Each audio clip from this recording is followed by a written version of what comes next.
story of the tulip in Ottoman lands is not a tale of dazzling banquets or imperial decrees, but rather one of cold mornings, quiet gardens, and the patient labour of men whose names were never recorded. When you imagine the tulip in Istanbul, perhaps you see the grand gardens of Topkapı Palace, rows of blossoms in spring, or the celebrated tulip era of the early 18th century, when poetry, art and architecture wrapped themselves in the flower's form.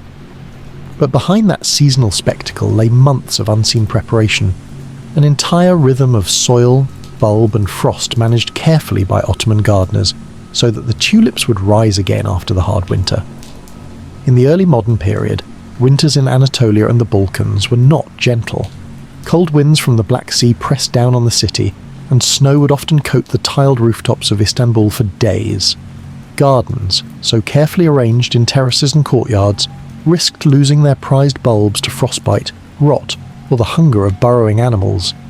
The tulip, although hardy in its native Central Asian homeland, was temperamental in captivity, especially in carefully cultivated palace beds where the expectation was perfection.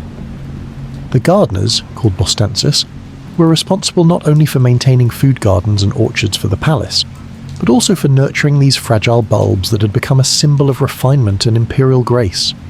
Their knowledge was practical, not poetic, and it was passed down in gestures, notes and seasonal routines. Each autumn, when the final blossoms of late roses faded and the days shortened, the gardeners began their careful cycle. Tulip bulbs had to be dug up from the soil after the flowering season and stored through the hot summer.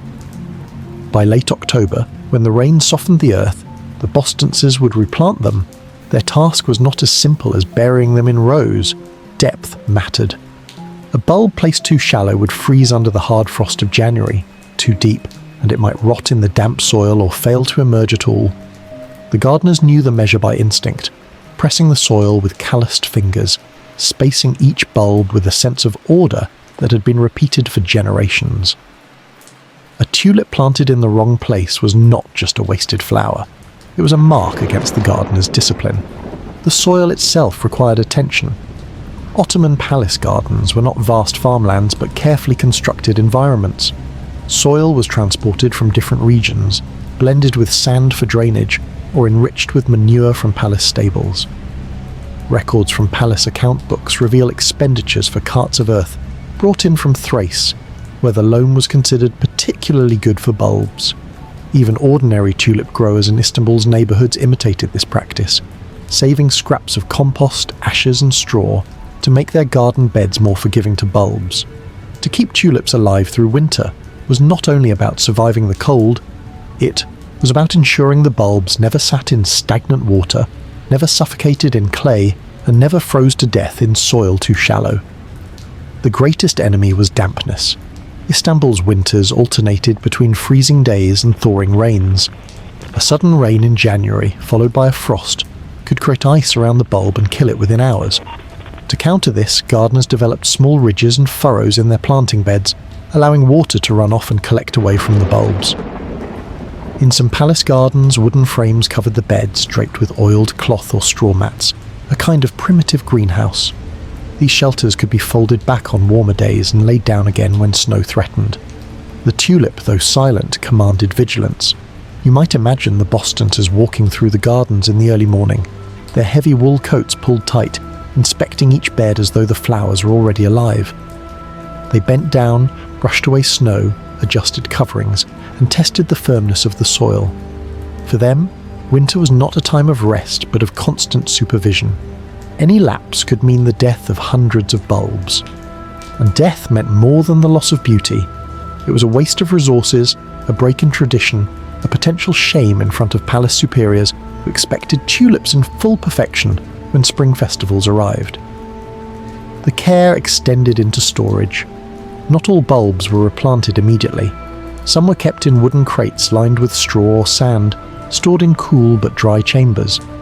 These bulbs had to be turned and inspected through the months, lest mould creep in. The bostances were not scientists in the modern sense, yet their daily observations created an accumulated knowledge that rivaled formal botany. They noticed, for instance, that bulbs stored near smoke-blackened walls fared poorly, that those touched too often with damp hands developed rot, that a single rotten bulb could spread sickness through a box if not removed quickly. In this way, the Ottoman gardeners practiced a form of plant hygiene centuries before modern agricultural science would name it. The labour of winter care was also shaped by the rhythms of palace life. Tulips were not only plants, they were status symbols. The sultans and viziers who admired them in spring did not see the frostbitten mornings or the mould scraped away in storerooms. Yet the gardeners knew that failure meant more than a bare patch of soil. In the tulip era, entire festivals were built around the bloom. Lamps were strung between trees, music filled the gardens, and guests walked among thousands of blossoms glowing in the night. A missing flower would not ruin the festival, but the idea of neglect, of a gardener who failed his duty, was unacceptable. Thus, winter became a quiet battle for prestige, fought with straw mats, soil mixtures, and careful vigilance. There is a curious detail preserved in travel accounts of the time. Some European visitors noted that Ottoman gardeners would sprinkle fine ash over tulip beds before heavy snow. The ash, dark against the white, absorbed more sunlight and helped melt snow gradually, rather than in sudden torrents that might flood the beds. Whether this was common or occasional, it reflects the small, practical tricks that made the difference between survival and loss. The tulip, delicate though it seemed, demanded ingenuity from those who wished to keep it alive. We might pause here and reflect on what this says about the so-called boring details of history. The tulip era is remembered for its art, its architecture, and its extravagant parties. Yet without the silent work of gardeners, measuring soil depth, turning bulbs in straw, shielding beds from frost, there would have been no flowers to admire, no festivals to stage, no poetry inspired by their bloom. The empire's cultural splendour rested in part on the daily repetitive actions of men who bent over the earth in silence. As Section 1 closes, you can imagine the scene. The gardens of Topkapi in late winter, the Bosphorus winds cutting through the palace walls, gardeners moving slowly among covered beds, lifting straw mats, adjusting wooden frames and checking soil with their fingers. The tulips are not yet visible. They lie in the earth, hidden and waiting. Their survival is uncertain, dependent on the knowledge and care of men who rarely spoke of their craft, but knew every subtle sign of soil, frost, and moisture. And as February turns to March, the question remains, would all this labour be enough? Would the bulbs survive the winter storms to break the surface and bloom when the empire demanded its display? If Section 1 left us with the image of tulip bulbs buried in the soil of Istanbul's palace gardens, shielded by straw and watched over by silent gardeners, Section 2 draws us into the larger meaning those bulbs carried. For while the gardeners toiled in cold courtyards, the tulip itself was slowly becoming more than a flower. It was transforming into a symbol of refinement, order, and imperial culture. By the 17th and early 18th centuries, tulips were no longer simply plants that emerged in spring. They were emblems of the Ottoman identity, woven into poetry, architecture, and the rhythms of palace life. The Ottomans inherited their tulip love from Central Asia, where wild tulips grew on the mountain slopes stretching from Persia to the steppes. The word tulip itself is thought to derive from the Persian tulbend, meaning turban, since the flower's rounded shape reminded many of the fabric folds worn on men's heads. By the time tulips were being cultivated in Ottoman gardens, they had already travelled far from their wild origins. They had been bred into varieties of striking colour, deep reds, pale whites, marbled stripes, that fascinated those who saw them. For the Ottomans, the tulip became a flower of civilization, a mark of sophistication. To have tulips was to demonstrate not only wealth, but also a mastery of nature's cycles. In palace gardens, tulips were not scattered randomly, but arranged in carefully planned beds. Garden manuals from the period, preserved in fragments, describe rows and colour patterns designed to delight the eye when viewed from palace balconies. Sultans would walk among them in spring, their robes brushing against the blossoms, while poets and court painters used the tulip as a recurring motif. Tiles from mosques and fountains of the period are decorated with stylized tulips, elongated and curved, representing both earthly beauty and divine order. In this sense, the tulip became a bridge between garden and symbol, between soil and art. The gardeners who preserved the bulbs through winter knew their work extended beyond the earth. They were sustaining a cultural icon. When the spring festival of tulips, Known in some accounts as L'Aile d'Evry, the tulip era approached. Their success or failure affected not just the gardens, but the very atmosphere of the empire's social life. Guests would arrive expecting to see the beds in bloom, lanterns hung above them, the air filled with music and poetry. A missing flower or a poorly tended bed might seem trivial, but in the eyes of the elite it could signal negligence or disorder. Thus, the gardener's spade and watering pot carried the weight of imperial dignity. The tulip era of the early 1700s illustrates this cultural climax. Under Sultan Ahmed III and his Grand Vizier Nevşehirli Damat Ibrahim Pasha, Istanbul became intoxicated with tulips. New varieties were sought, exchanged and cultivated with a zeal that resembled an obsession. Tulip bulbs were sold at high prices, and collectors competed to acquire the rarest colours and patterns. Some were striped like flames, others speckled as though painted by hand.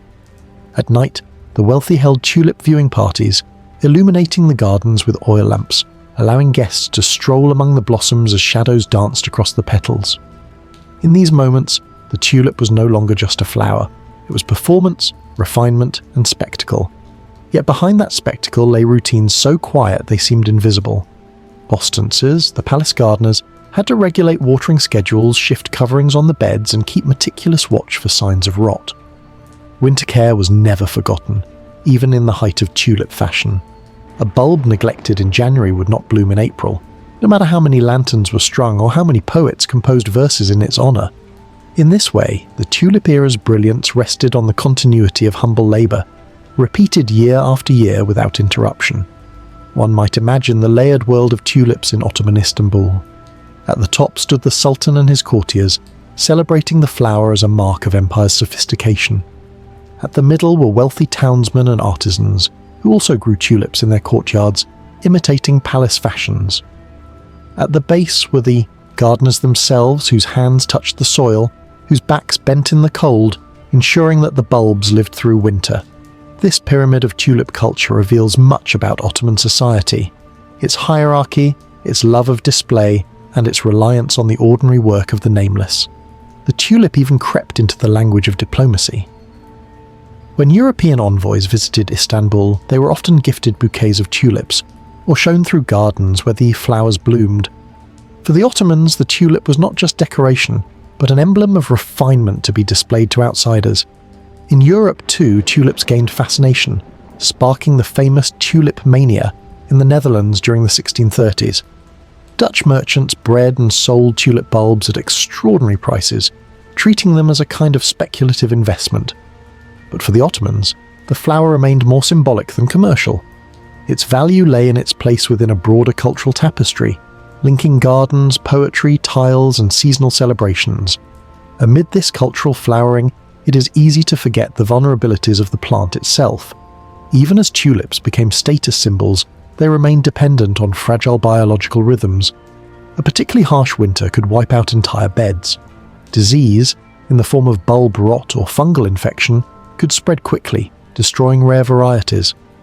Gardeners had to experiment constantly, adjusting soil mixtures, altering planting depths, and testing coverings.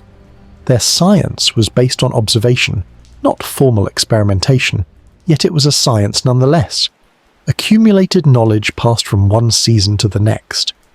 The contrast between tulip symbolism and tulip reality is striking.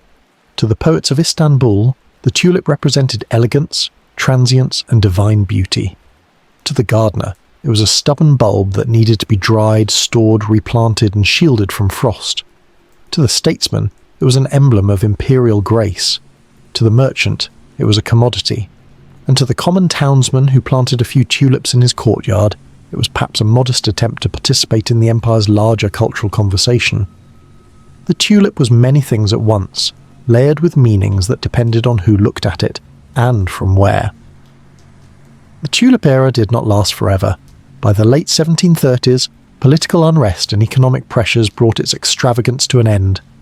In 1730, the Patrona Halil rebellion erupted, fueled by discontent with the ruling elite's indulgence while ordinary people struggled. The tulip, once a symbol of refinement, became in the eyes of some a symbol of excess. Gardens were damaged, festivals halted, and the empire turned its focus from flower beds to military campaigns. The tulip era faded, leaving behind poetry, tiles, and fragments of memory. Yet the practical care of tulip bulbs never disappeared. Gardeners continued their work, ensuring that tulips survived each winter and bloomed each spring, even when no festivals were held. It is here that the true endurance of boring history lies. The politics of empires shift, rebellions rise and fall, fashions fade. But beneath these cycles, the gardeners still dug their trenches, stored their bulbs, and shielded them from frost. Year after year, without fanfare, they repeated the motions. In this sense, the tulip becomes a metaphor for historical continuity. What survives across centuries is not only the brilliance of great moments, but the repetition of small, unnoticed tasks performed faithfully. As Section 2 draws to its close, we are left with a question.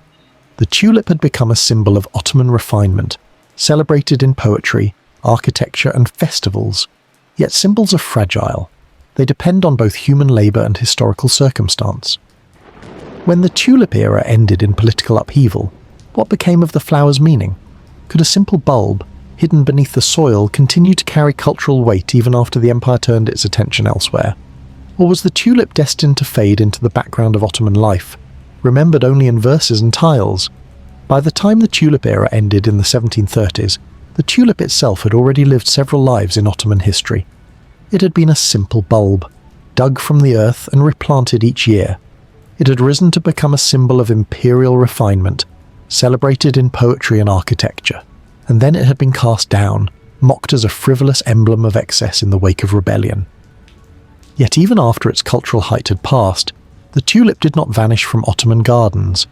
It endured in quieter ways, not as the centerpiece of festivals, but as part of the steady background of daily life. In this endurance we find the true story of how Ottoman gardeners kept tulips alive, not only through the cold of winter, but through the winters of history itself. The rebellion of 1730, known as the Patrona Halil Uprising, swept away the extravagance of the tulip era with sudden violence.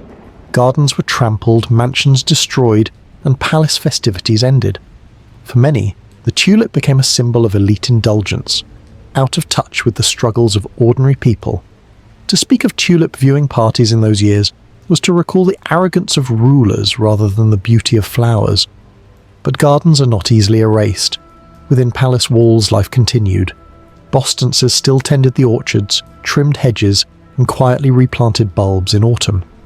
Though festivals ceased, the rhythm of horticulture went on. This persistence tells us something about the nature of boring history. The tulip's meaning at court could rise and fall with politics, but the bulb itself still required the same care each winter. Frost did not care whether the empire celebrated the tulip or scorned it. Snow still threatened, soil still needed drainage, and bulbs still had to be lifted, dried, and replanted. The continuity of gardening practice outlasted the cultural fashions layered on top of it. In this sense, the tulip survived the fall of its own reputation, because it was rooted in practice rather than performance. Throughout the 18th and 19th centuries, tulips remained present in Istanbul's gardens, though less flamboyantly. Travelogues describe private homes where families grew modest beds of tulips alongside roses and hyacinths. These were not the grand displays of the tulip era, but quiet imitations of an older tradition. Some families preserved rare varieties, passing bulbs from one generation to the next like heirlooms. In neighbourhoods around the Bosphorus, household gardens kept the tulip alive as part of a domestic culture, sustained not by court festivals but by ordinary appreciation for seasonal beauty. Palace gardens also continued to cultivate tulips, though without the extravagance of earlier decades. Records from the 19th century during the Tanzimat reforms mention palace expenditures for bulbs and soil, suggesting that the care of tulips was still a matter of official concern. But by then, the empire faced larger challenges: territorial losses, political upheaval, and economic strain. The tulip was no longer at the centre of cultural identity, yet it remained woven into the fabric of daily palace routines.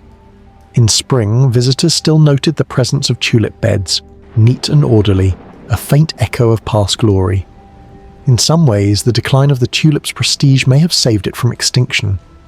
When a plant becomes too closely tied to political power, it risks destruction when that power falls.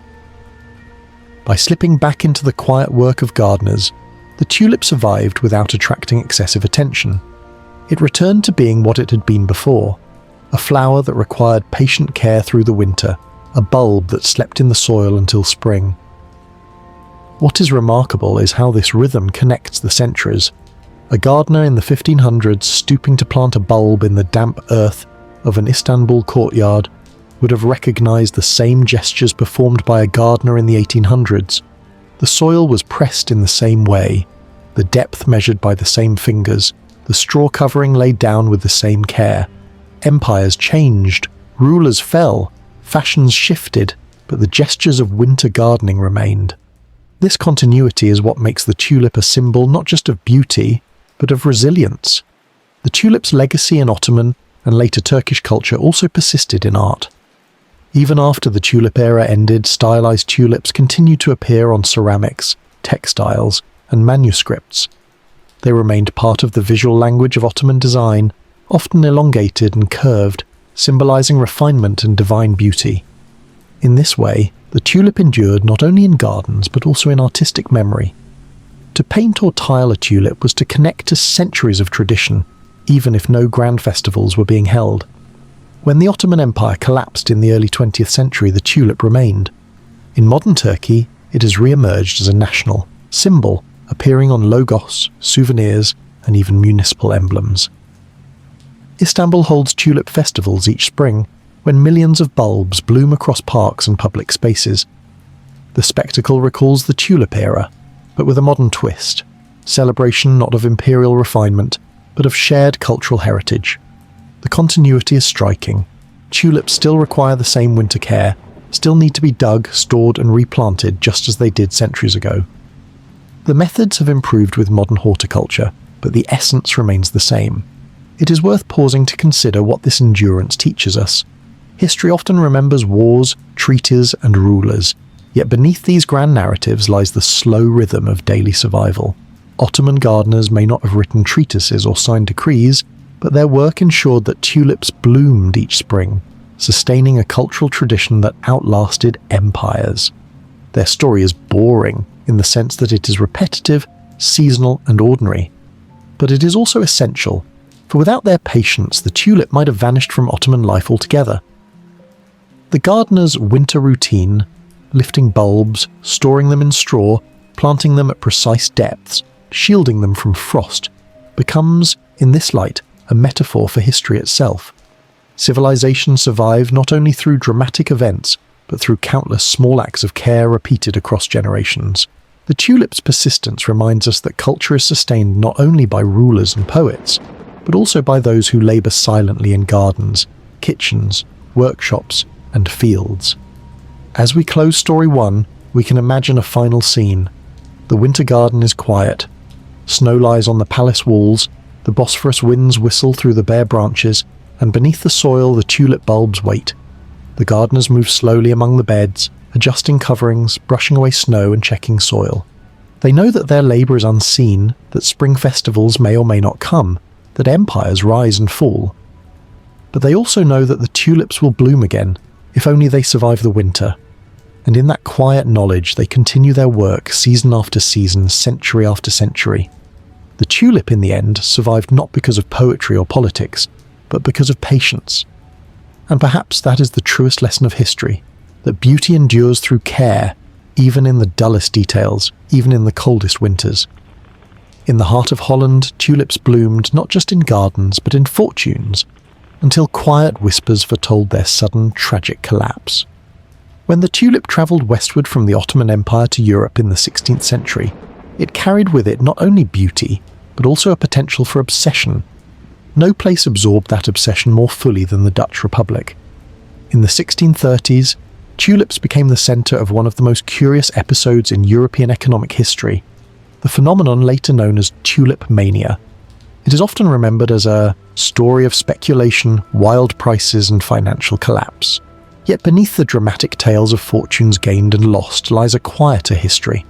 The patient work of growers, the bookkeeping of merchants, and the ordinariness of an industry that, even at its height of frenzy, was still rooted in the dull routines of bulbs, soil and seasonal cycles.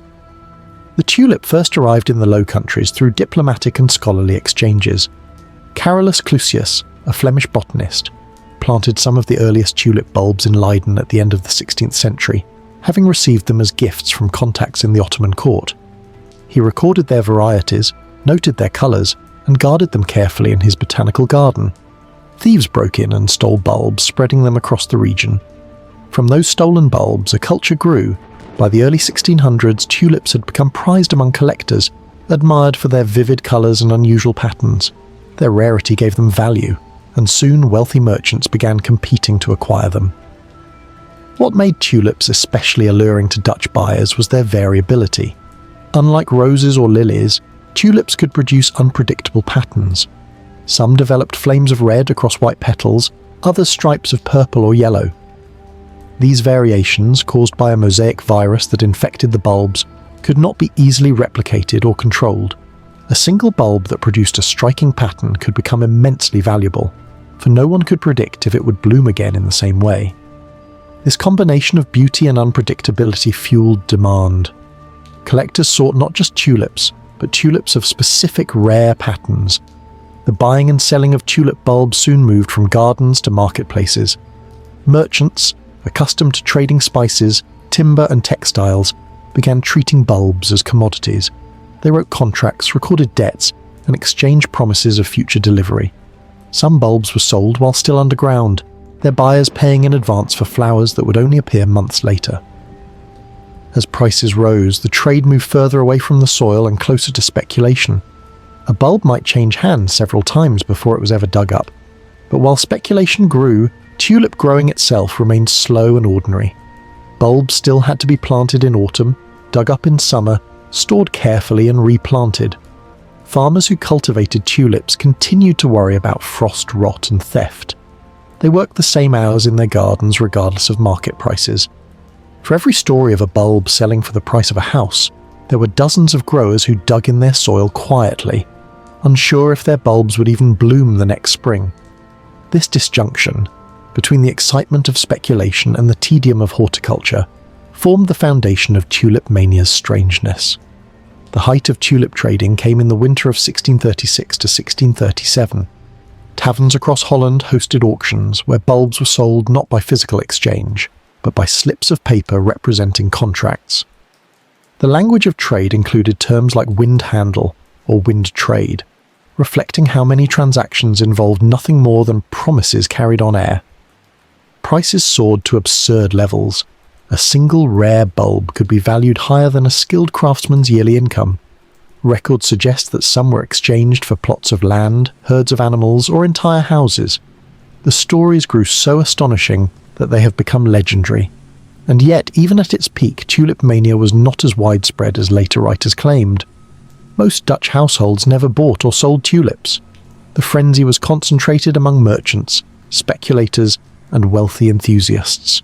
The ordinary farmer who dug his bulbs in the clay soil near Haarlem or Alkmaar remained largely outside the financial storm.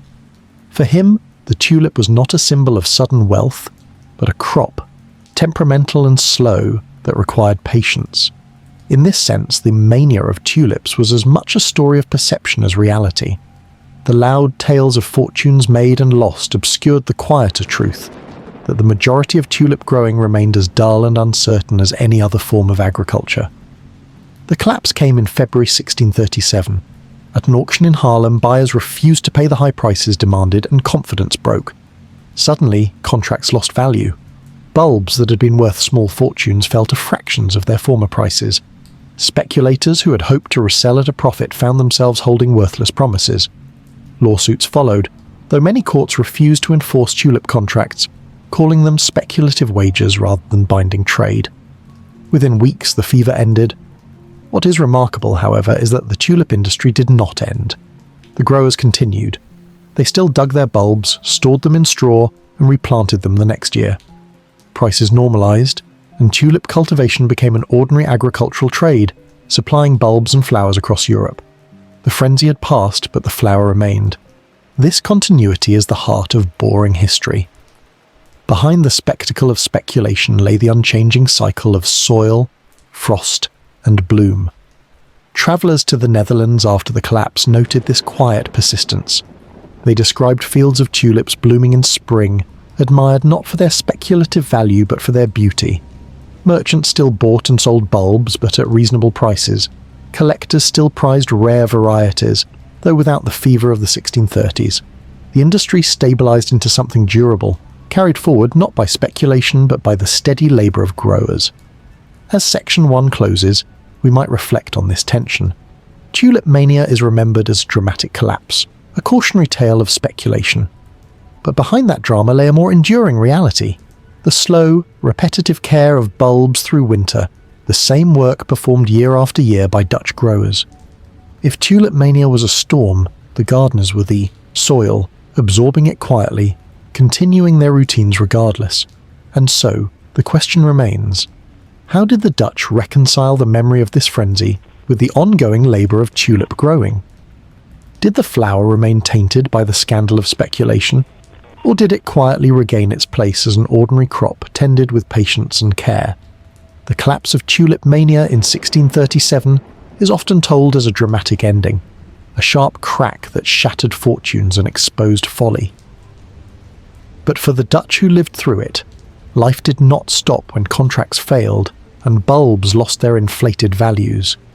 The winter thawed into spring, and as the snow melted from the fields, tulips emerged from the soil just as they had in previous years. The great irony of tulip mania was that the flowers themselves continued their cycles undisturbed. Speculation ended, but cultivation carried on.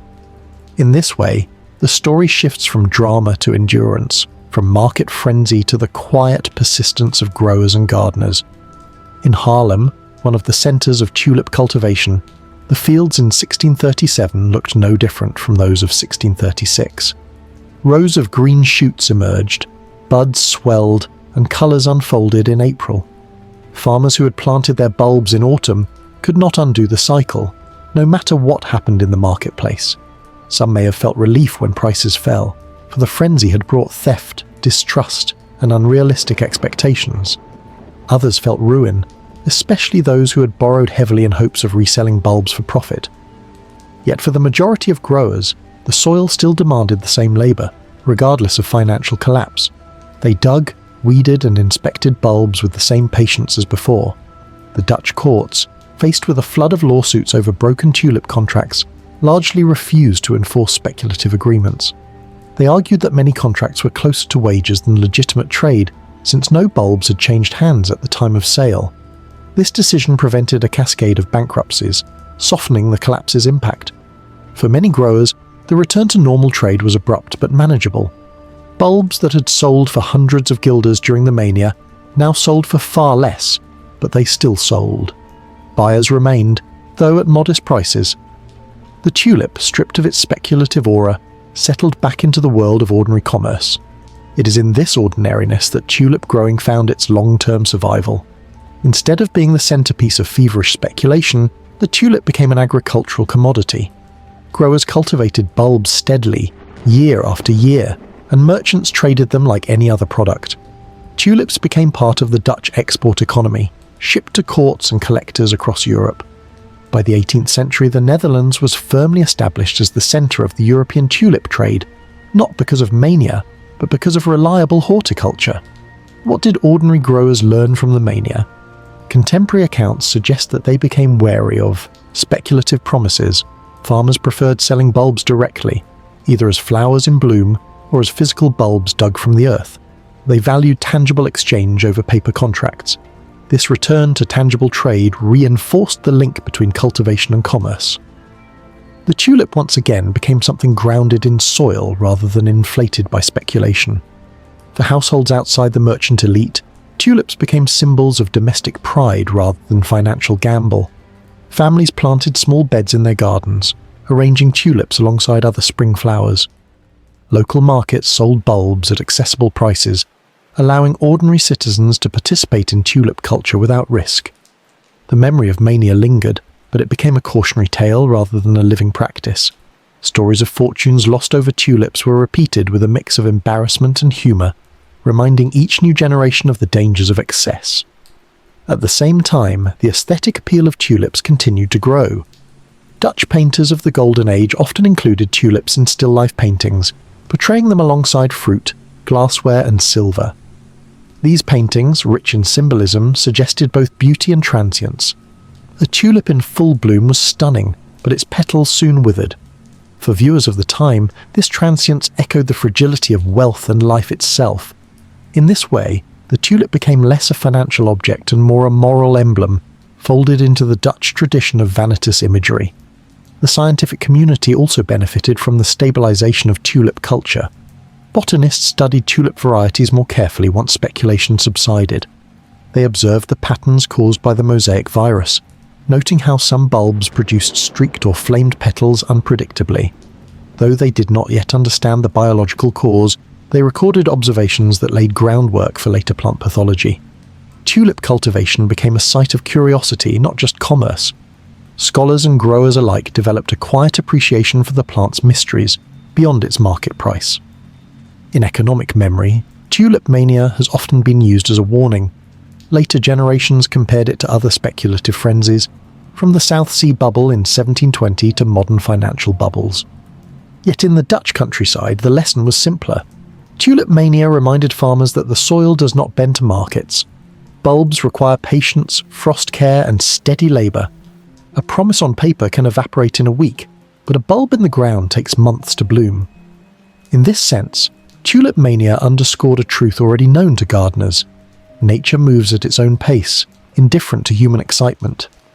By the mid-17th century, tulip festivals continued in modest form, though without the financial hysteria of earlier years. Visitors admired fields in bloom, collectors purchased rare bulbs, and growers exchanged knowledge about soil, storage, and breeding. Tulips became part of Dutch identity, not as a cautionary tale but as a cultural emblem.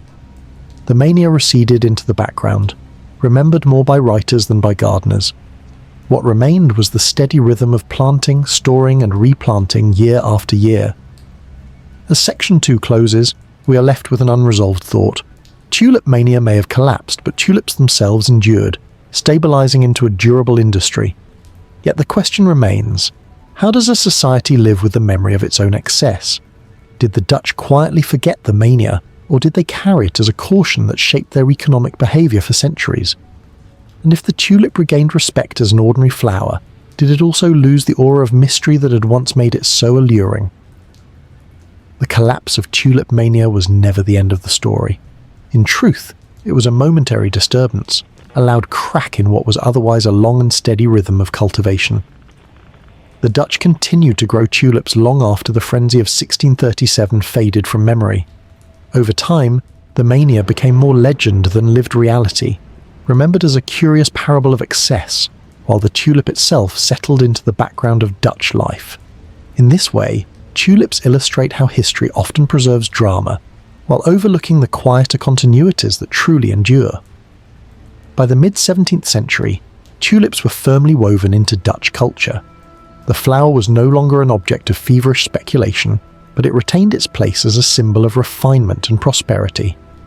In Haarlem, Alkmaar, and Leiden, growers specialized in tulip cultivation, producing bulbs for local and foreign markets. Exports expanded steadily, with tulips reaching courts in France, England, and the German principalities. What had once been a speculative bubble became a long-term industry, grounded in patience and skill. For Dutch families, tulips became part of domestic life. Middle-class households grew small gardens where tulips bloomed alongside daffodils and hyacinths. Local markets sold bulbs at modest prices, making them accessible to ordinary citizens. Tulips were no longer a dream of sudden wealth, but a seasonal pleasure, a reminder of spring's renewal. The mania of the 1630s survived mostly in anecdotes, passed down as stories of foolish speculation rather than as living memory. The flower itself was rehabilitated through everyday practice. Painters of the Dutch Golden Age preserved the tulip's image in countless still-life paintings. Artists like Jan van Huysum depicted tulips with extraordinary precision, highlighting their delicate petals and vivid colours. In the context of Veneta's paintings, tulips symbolized both beauty and impermanence. They reminded viewers that wealth, like blossoms, could fade quickly. In this way, the tulip continued to carry moral weight long after mania ended. The flower became a mirror for human vanity and transience, folded into the moral imagination of the Dutch Republic. The scientific study of tulips also deepened. Botanists catalogued varieties, observed their blooming cycles, and debated the causes of their unusual patterns. Though they could not yet identify the mosaic virus that produced the striking streaks and flames on petals, they carefully recorded descriptions and drawings. This accumulation of knowledge laid the groundwork for modern horticulture. The tulip's unpredictability, once a source of speculation, became a subject of curiosity and careful study. By the 18th century, tulip cultivation in the Netherlands had stabilized into a reliable export industry. Dutch growers had developed methods for managing soil, storing bulbs, and protecting them through winter that echoed the practices of Ottoman gardeners centuries earlier. They dug bulbs in summer, dried them, stored them in sand or straw, and replanted them in autumn. These routines remained unchanged by markets, reinforcing the continuity of agricultural practice. The tulip mania of the 1630s had been a storm. The routines of growers were the ground that absorbed it. In national memory, however, tulip mania became mythologized. Later writers exaggerated its scale, portraying it as a frenzy that engulfed all of Dutch society. Pamphlets and histories recounted tales of weavers selling their looms, bakers their ovens, farmers their land, all for bulbs. While some of these accounts were based on truth, many were embellished, shaped into morality tales. The tulip became a cautionary emblem, invoked whenever speculation appeared excessive. From the South Sea bubble to modern financial crises, writers have looked back to the tulip mania as a symbol of human folly. Yet in the Netherlands itself, tulips carried a gentler legacy. Fields of blooming tulips became part of the Dutch landscape, admired not only by locals but also by foreign visitors. Travellers marvelled at rows of colour stretching across the flat countryside, a scene of order and beauty that contrasted with the chaos of earlier speculation.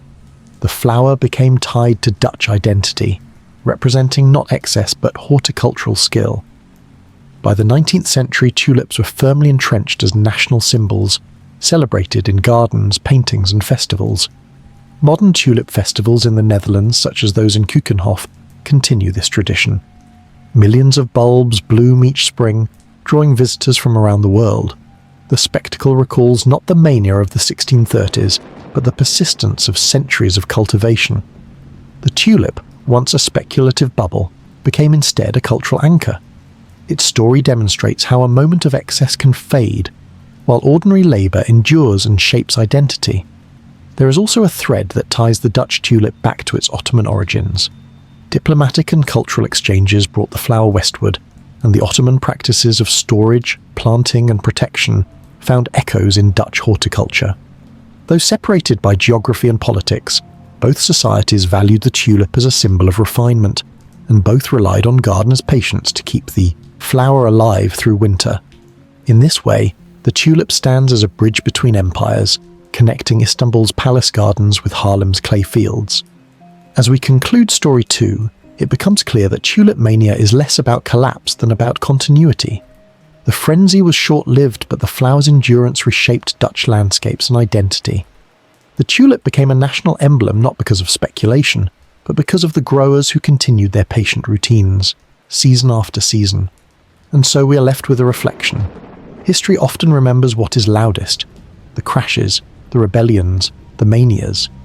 But beneath those moments lies a quieter history, the steady work of hands in soil, repeated year after year. The tulip teaches us that beauty endures through patience, that extravagance fades but cultivation persists. The bulbs that once sparked madness now line fields in orderly rows, blooming each spring as if nothing had ever happened. The unresolved thought at the end of this story is this: what will future generations remember of our own obsessions? Will they recall the drama of markets and crashes, or the slower, quieter continuities that sustain life? The tulip reminds us that history is not only about mania and collapse, but about the patience that allows beauty to return after every winter. In dim stone cloisters, monks bent over parchment, tracing fragile leaves by candlelight, preserving nature's secrets while the world outside slept.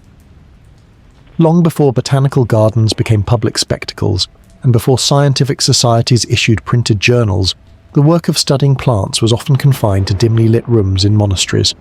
In the Middle Ages, monks were among the few who had both the time and resources to observe, record, and preserve knowledge of the natural world. Yet their contributions were not the grand discoveries of explorers or the bold theories of scholars. They were instead patient, repetitive, and almost invisible labours, cataloguing herbs, sketching leaves, and copying texts by candlelight, often for no audience beyond their own brethren. In these quiet routines lies a history that shaped European understanding of plants for centuries, even if the names of the men who did the work are mostly forgotten. The monastery was, above all, a place of rhythm. Bells marked the hours of prayer, meals, work, and silence. Within this ordered life, gardens held a central role. The hortus conclusus, or enclosed garden, served not only for meditation, but also for sustenance and medicine. Monks grew vegetables for their tables, and herbs for their infirmaries. To care for these plants, they needed knowledge: what to sow, how to preserve, which roots to boil, and which leaves to avoid. This knowledge was preserved in manuscripts, copied and recopied over generations.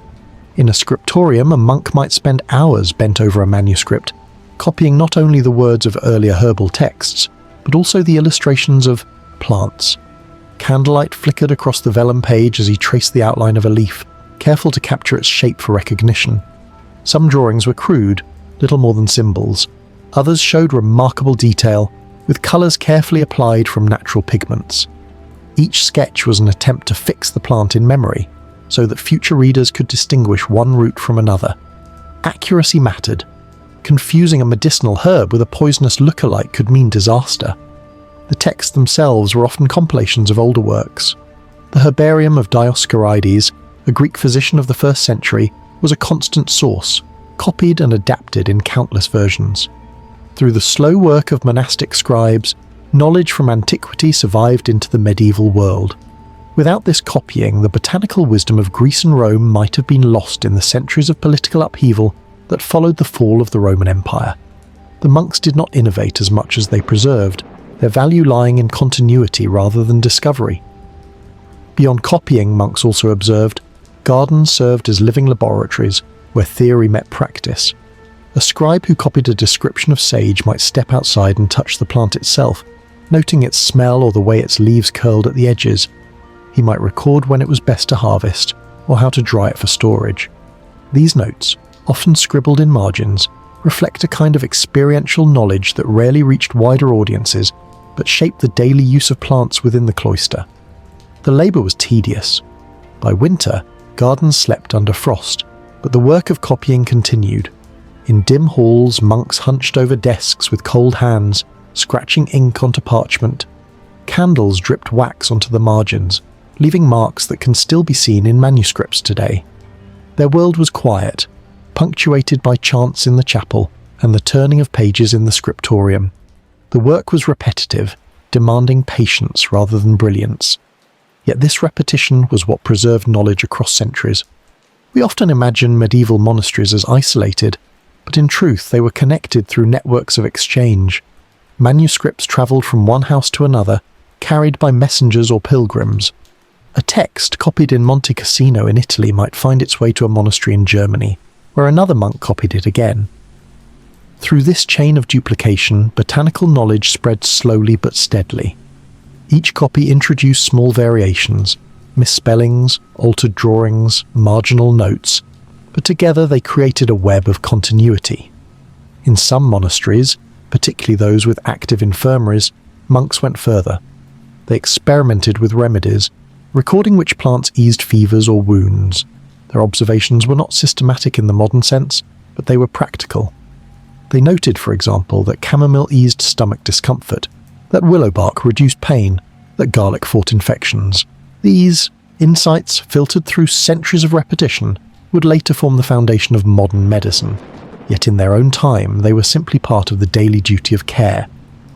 The candlelit work of cataloguing plants was not glamorous. Few monks became known for it. Their manuscripts often went unsigned, their drawings anonymous. When later scholars rediscovered these texts, they praised the knowledge of antiquity, but rarely acknowledged the medieval copyists who had preserved it. The monks themselves may not have sought recognition.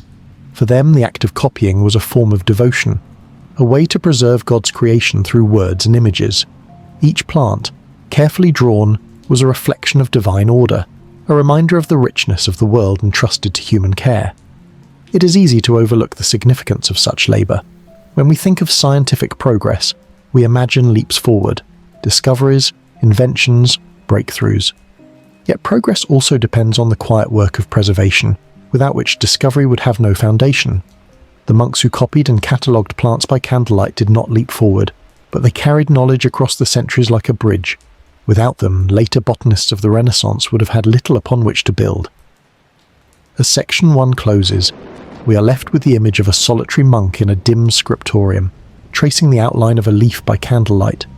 The flame flickers, the wax drips, the cold presses in from the stone walls, yet the hand continues its slow movement. Outside, the garden sleeps under frost.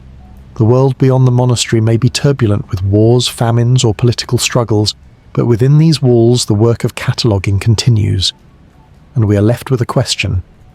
Did these monks know they were preserving a legacy for future centuries, or did they see their work only as routine duty, never imagining the endurance of their labour? If section 1 left us with the image of monks copying leaves and roots by candlelight, section 2 brings us closer to the ways their catalogues shaped medieval life. For though their manuscripts often seemed dry lists of herbs, they carried practical weight in infirmaries, kitchens, and even in long-distance trade. What looks today like boring work, careful copying, labelling, storing notes, was the scaffolding on which medieval medicine and agriculture rested. Every monastery had an infirmary, and within it a small herbarium, shelves of dried plants, jars of powders, bottles of infusions. The monks who tended the sick relied not only on memory but on manuscripts that described remedies. One text might note that crushed garlic eased chest infections, while another suggested that sage boiled in wine soothed sore throats. These instructions, copied and recopied, became the backbone of practical care. For the ill, the difference between a correct plant and a mistaken one was life or death. The monks' cataloguing of plants with drawings and descriptions ensured that their remedies could be applied with some consistency, even if results varied. Beyond the infirmary, the monastic kitchen also drew on plant knowledge. Recipes for preserving food, brewing beer, and flavouring meals depended on herbs. Spices like cinnamon and cloves were imported at great expense, but local herbs such as rosemary, thyme, and fennel were cultivated in cloisters. Manuscripts often included notes on when to harvest each herb, how to dry it, and how to store it through winter. What might seem a mundane note, best gathered before sunrise in early May, was essential guidance, distilled from generations of observation. These instructions were not dramatic discoveries, but without them the seasonal cycle of food and medicine would have faltered. Trade connected monasteries to the wider world of plants. Caravans and ships brought exotic herbs from the Mediterranean and beyond. Pepper from India, saffron from Spain, and ginger from the Levant entered Europe through merchants, but monks recorded their properties and preserved recipes for their use.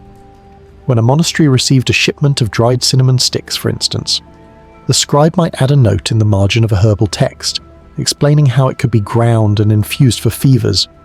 In this way, monastic catalogues became living documents, continually adapted as new plants entered European knowledge. It is important to remember that these manuscripts were not standardized. Each copy was unique, shaped by the hand and experience of the scribe. Some added elaborate illuminations with plants rendered in vivid greens and reds, while others sketched simple outlines. Marginal notes sometimes contradicted the main text, reflecting local experience that differed from ancient sources. A monk in northern France might note that a plant described by Dioscorides grew poorly in cold soil, while another in Italy affirmed its abundance.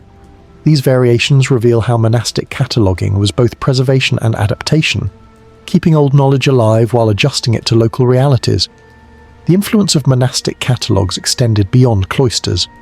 Physicians in medieval towns often relied on manuscripts copied by monks. Universitas, when they began to form in the 12th and 13th centuries, incorporated herbal texts into their curricula. Students of medicine learned not only anatomy and theory, but also the properties of plants, much of it filtered through monastic preservation. The slow, repetitive copying of monks thus reached into lecture halls and informed the training of doctors. Yet the process was not flawless. Errors crept into manuscripts over centuries.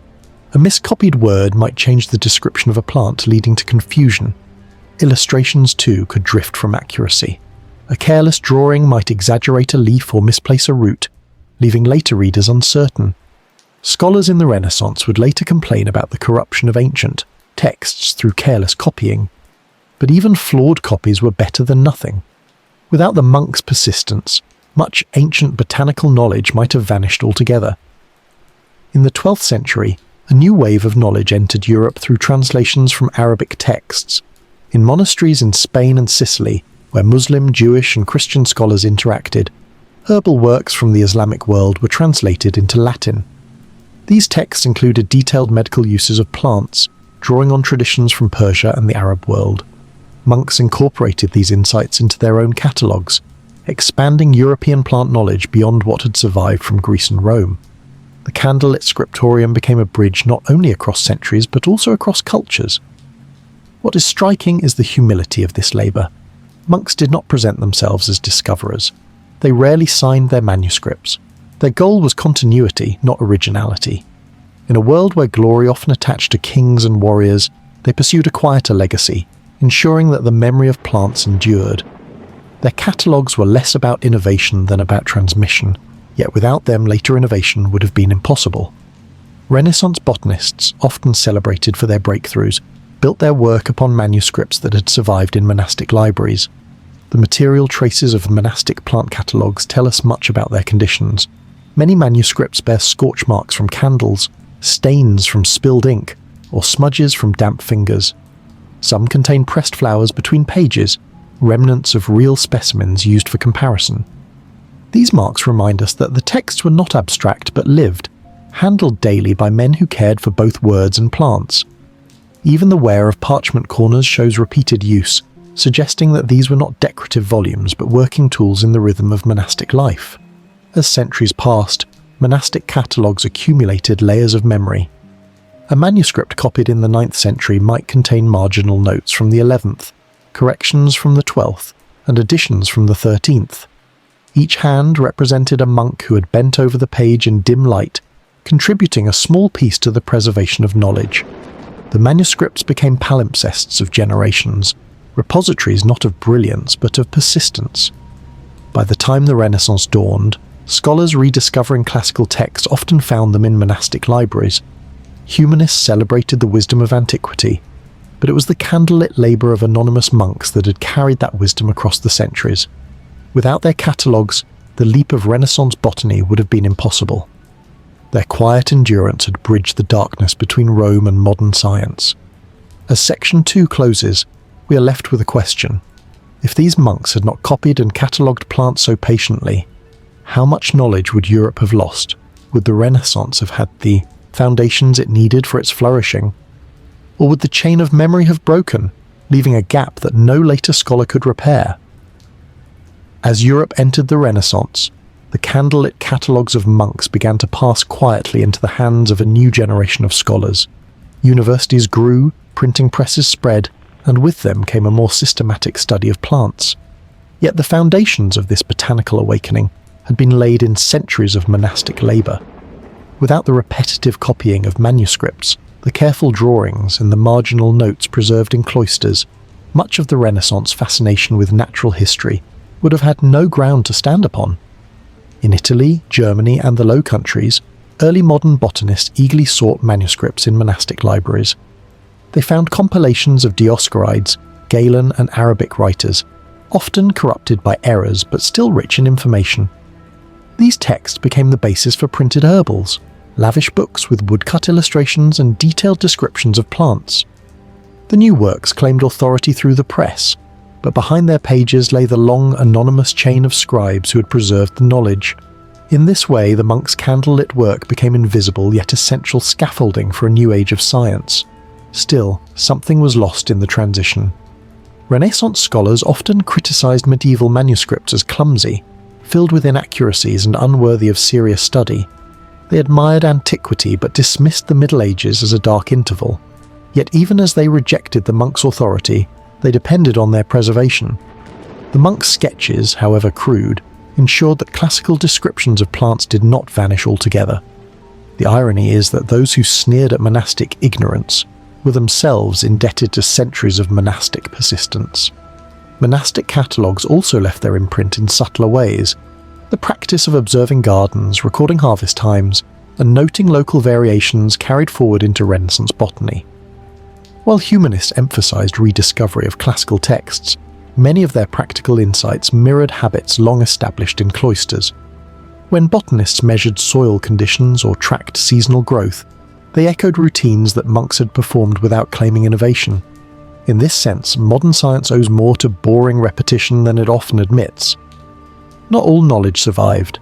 Some plants known in antiquity disappeared from European landscapes during the Middle Ages, their uses forgotten despite being copied in manuscripts. When Renaissance scholars puzzled over descriptions of plants they could not identify, it was because the living specimens had vanished. Catalogues could preserve names and drawings, but they could not guarantee continuity of cultivation. Knowledge was thus both preserved and fragmented, carried across centuries in fragile texts that sometimes outlived the plants themselves. By the 16th century, the role of monasteries in plant cataloguing diminished. The Reformation closed many houses in Northern Europe, scattering their libraries. Some manuscripts were destroyed, others entered private collections. Meanwhile, universities and civic gardens took on the work of cataloguing. The rise of printing meant that plant knowledge could spread more widely and consistently than ever before. What had once been copied by candlelight in single volumes could now be reproduced in thousands of printed books. The world had shifted from manuscript to print, and with it, the quiet labour of monks receded into memory. Yet echoes of their work remain. Many surviving medieval herbals bear traces of daily use, wax drips, stains, marginalia, that remind us of the monks who touched them. Modern historians studying these manuscripts see not only the plants described, but also the fingerprints of those who preserved them. A smudge of soil on a page about time suggests a monk consulted the book in the garden itself. A faded note correcting a drawing shows how observation continued across generations. These marks are small, almost invisible, yet they carry the human presence of men who saw their copying not as science, but as duty. The legacy of monastic cataloguing also lives in the continuity of European herbal medicine. Remedies recorded by monks, such as willow bark for pain, chamomile for digestion, and garlic for infection, remained in use for centuries. Many of these would later be validated by modern pharmacology, though the monks themselves never sought such validation. They worked from observation, memory and tradition, not from experiment. Still, their routines sustained a thread of practical knowledge that wove through the centuries until modern science picked it up again. In reflecting on this history, one sees the paradox of boring labour. The monks were not innovators, and most were not even particularly skilled artists. Their work was repetitive, dimly lit, and largely anonymous. Yet without it, the rediscovery of classical knowledge in the Renaissance would have been impossible. They did not leap forward, they carried forward. Their role was not to shine, but to preserve the flame, so that others might shine later. What does this say about how history is remembered? We celebrate discoveries but forget preservation. We honour innovators but overlook caretakers. Yet the survival of knowledge often depends more on the latter than the former. The monks who copied plants by candlelight may not be remembered by name, but their persistence shaped the very possibility of remembering at all. The section 3 closes, imagine the final scene. The monastery at dusk, the bell ringing for evening prayer, the scriptorium lit by a few flickering candles. A monk bends over a manuscript, his quill scratching steadily across parchment. The plant he copies, a sage leaf, a root of fennel, a stalk of chamomile, seems ordinary, yet its image will outlast him by centuries. He does not know who will read it or whether it will matter, but he copies anyway. Outside, the garden sleeps, and the world beyond the walls turns with wars and kings. Inside, the work of preservation continues, quiet and unnoticed. The unresolved thought is this: if the work of anonymous monks was so essential to the survival of knowledge, how many other quiet labours of history have gone unnoticed? What knowledge might have been lost because no one copied it? And what lessons have we inherited simply because someone, in silence, thought the task worth doing? In silent halls lined with manuscripts, hidden flues and guarded fires warm the air, not for comfort, but to shield fragile books from ruin. When you picture a Renaissance library, you may imagine rows of wooden shelves, chained manuscripts, or tall windows filtering light onto polished tables. What you might not imagine is the cold. For much of Europe, winters were harsh, and stone buildings held dampness that could easily ruin manuscripts. The greatest threat to books was not fire, as one might expect, but moisture, mould, and the slow decay caused by fluctuating temperatures. To preserve their collections, Renaissance librarians and scholars confronted a deceptively boring challenge: how to keep libraries warm enough to protect their books without destroying them. The methods they used, simple, improvised, and often invisible, formed an overlooked chapter in the history of knowledge preservation. The problem of temperature and dampness had haunted libraries since antiquity. Papyrus scrolls in the Mediterranean required dry storage, while parchment and vellum in medieval Europe demanded steady conditions. A damp manuscript could curl, its ink could fade, and mould could spread across pages like a creeping shadow. In the Renaissance, when humanists hunted through monasteries and private collections to recover texts of antiquity, the survival of a manuscript often depended on how it had been stored. A book kept in a cold, wet chamber might crumble at first touch. The challenge was practical: how to prevent books from becoming casualties of the very buildings meant to protect them. Renaissance libraries were rarely heated by grand fires. Open flames were dangerous near parchment and paper, and smoke could stain pages irreparably. Instead, librarians sought subtler methods. One of the most common was the use of hypocaust-like heating systems, adapted from Roman models. In wealthy Italian libraries, hot air could be channeled beneath floors or behind walls, warming rooms without exposing books to open flames. Such systems were expensive, requiring constant tending, and could only be installed in major libraries attached to universities or noble courts. More common were smaller, improvised solutions. Many libraries designated stove rooms nearby, chambers with braziers or fireplaces where scholars could warm themselves before entering the library, proper. The library itself remained unheated, but scholars rotated between cold reading rooms and warmer antechambers. Books were thus spared smoke and soot, while scholars endured the chill. In letters from the 15th century, scholars frequently complained of frozen fingers while copying texts, yet they accepted this discomfort as necessary for preservation. In Northern Europe, where winters were harsher, some libraries employed tiled stoves, large ceramic structures that radiated heat slowly and steadily. These stoves, common in German and Swiss households, provided warmth without open flames. When placed in adjacent rooms, they could keep a library's temperature above freezing, reducing dampness. But even here, balance was delicate. Too much heat could dry parchment to brittleness, too little could allow mould to spread. Librarians became careful observers of climate long before the concept of humidity control existed. The attention to heating was not only about comfort, but also about safeguarding priceless manuscripts. The Renaissance was an age of rediscovery. Scholars sought works of Cicero, Aristotle, and Galen, scouring monasteries for forgotten texts. Each manuscript recovered was precious, a fragile survivor of centuries. To lose one to mould or dampness after rediscovery would have been a tragedy. Thus, libraries invested in architectural details meant to stabilize climate. Thick walls, vaulted ceilings, and limited windows reduced exposure to outside air. Shelves were often placed a foot or more from outer walls, ensuring books did not rest against cold stone that attracted condensation. Another method of protection was the design of reading desks and chains. Books in Renaissance libraries were often chained to lecterns, open for consultation but unable to be carried away. These lecterns were sometimes positioned near central passages where warmth from stoves or braziers could circulate more easily.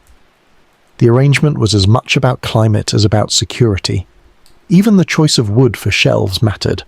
Oak resisted dampness better than softer woods, while cedar repelled insects that might chew bindings. Letters from scholars of the period reveal just how deeply the climate of libraries shaped intellectual work.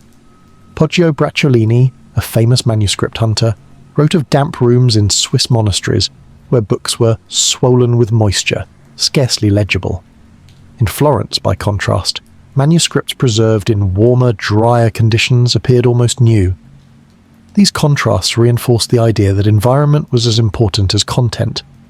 A manuscript could be lost not by censorship or fire, but by cold seeping silently into vellum. What makes this chapter of history compelling is its ordinariness. The Renaissance is remembered for grand achievements, paintings, discoveries, revolutions in thought. Yet those achievements rested on the fragile survival of books, and their survival often hinged on mundane acts: tending a stove, placing a shelf away from a wall, choosing the right wood for a lectern.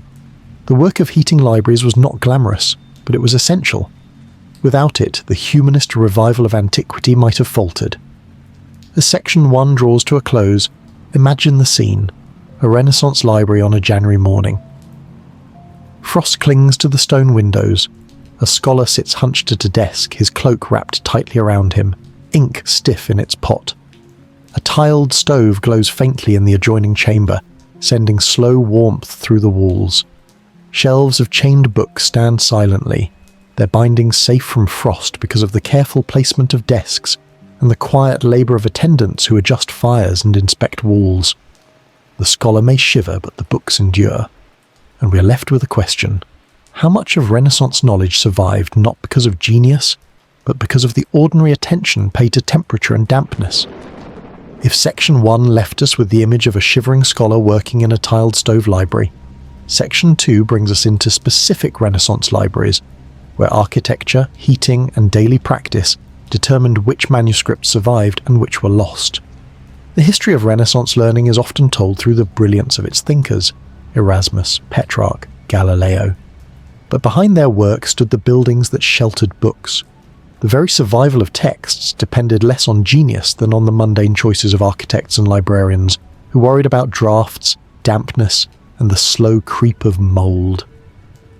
The Laurentian Library in Florence, designed by Michelangelo in the 1520s, is one of the best examples of how architecture intertwined with preservation. While the library is remembered for its elegant reading room, with long wooden desks and carefully proportioned windows, less often discussed is how its design managed climate. The thick stone walls and elevated windows reduced drafts, while the slightly raised floor helped separate manuscripts from ground moisture. Heating was minimal. Fireplaces in adjacent rooms warmed the air indirectly, but the emphasis was on stability rather than comfort. Readers complained of the chill, but the manuscripts endured. In Florence's damp winters, this mattered more than convenience. In Venice, the Biblioteca Marciana faced a different challenge: humidity from the lagoon. The architects elevated the structure slightly, improving airflow beneath the floors. Large windows admitted light, but could also admit damp air, so shutters were fitted to be closed at night and in wet weather. Fires were kept away from the manuscript rooms, confined to service chambers. Scholars wrapped themselves in cloaks. Scribes wore gloves with cut-off fingers to write, but the books remained dry. The contrast between human discomfort and book preservation was striking. Readers suffered so that pages might survive. At Oxford, the Bodleian Library, formally established in 1602, adopted yet another system. No open flames were permitted anywhere near the stacks. Instead, warmth was supplied by braziers in adjoining vestibules, their heat allowed to circulate only faintly into the reading rooms. The result was an atmosphere perpetually cold to the touch, but remarkably stable. Even today, some of the manuscripts preserved in the Bodleian bear testimony to the success of these precautions: bindings unwarped, ink sharp, vellum supple. The price, as visitors noted, was frozen fingers and ink pots that thickened in winter. Germany and Switzerland, with their harsher winters, relied heavily on tiled stoves. In monasteries that transitioned into Renaissance libraries, these stoves often occupied adjoining rooms, their warmth filtering through thick walls. The system was imperfect. Too much heat risked drying parchment to brittleness, too little invited dampness. But librarians developed a sense of balance. They knew, often by instinct, when to increase the fire and when to let it burn low. These decisions, made daily by caretakers, shaped the survival of manuscripts more than any scholar's brilliance. The importance of heating was recognized not only in practice, but also in library regulations.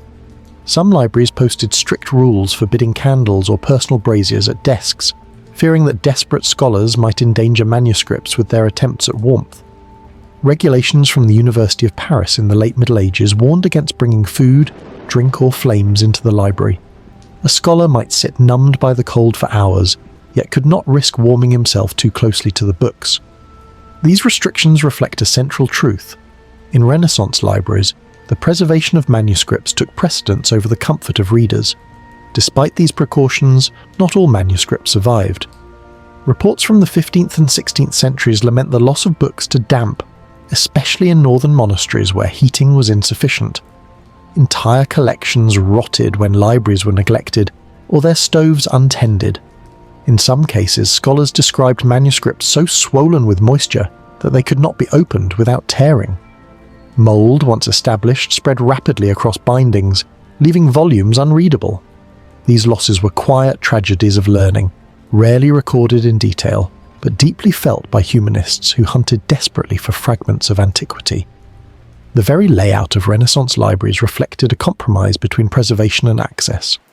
Books were often chained to desks or lecterns, positioned at measured distances from walls to avoid condensation. Windows were carefully placed to admit light without exposing shelves directly to outside air.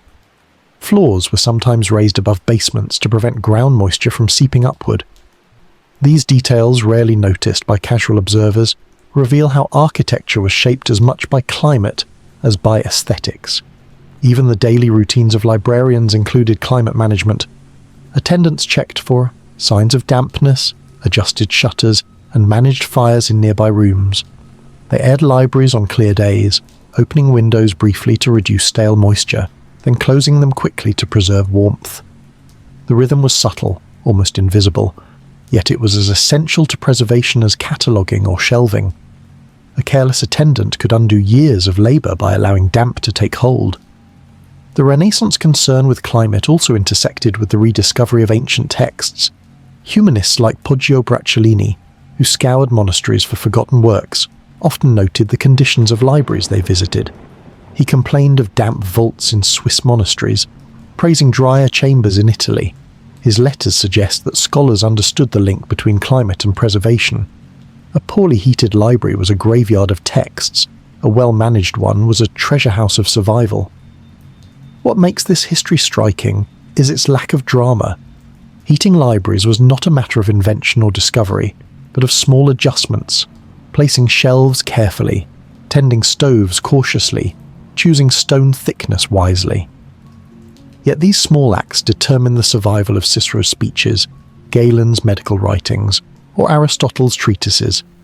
Without them, the Renaissance revival of antiquity might have been built on sand. The brilliance of humanist thought depended on the steadiness of anonymous caretakers who managed heat and damp day after day. As Section 2 draws to a close, imagine the scene in Venice's Biblioteca Marciana. Outside, the lagoon mists rise, seeping into the city's narrow alleys. Inside, librarians check shutters, scholars huddle in cloaks, and manuscripts rest quietly on their shelves, shielded from damp by architectural foresight and daily vigilance. The work is repetitive, unglamorous, and often uncomfortable.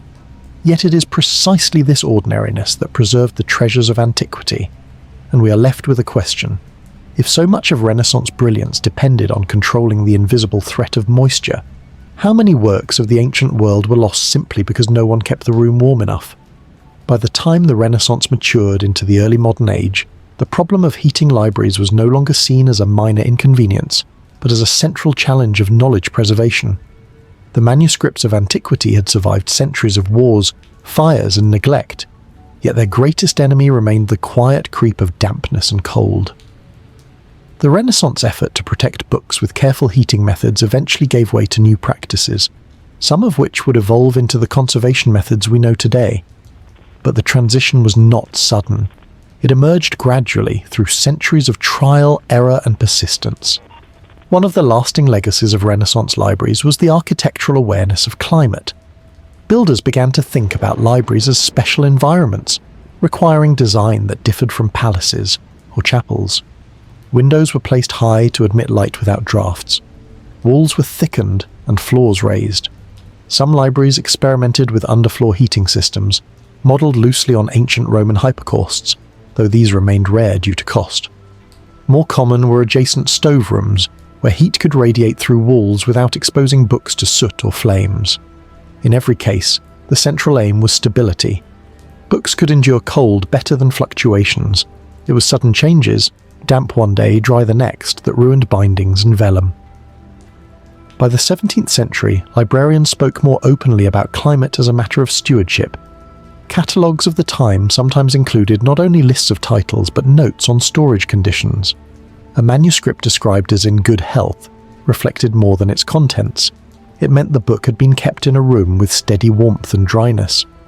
This language reminds us that books were seen almost as living beings, vulnerable to sickness, requiring care. To be a librarian was to be both custodian and physician of parchment. The spread of the printing press changed the scale of the problem. Manuscripts had been rare, each one copied painstakingly by hand. Printed books, by contrast, multiplied rapidly. By the 16th century, thousands of volumes filled libraries, making preservation even more urgent.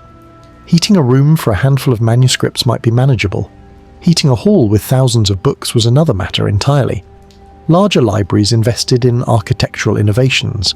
In Oxford's Bodleian, ventilation systems were designed to move air gently, while in Rome's Vatican Library, thick masonry and limited openings protected against sudden weather shifts. Still, improvisation remained the rule.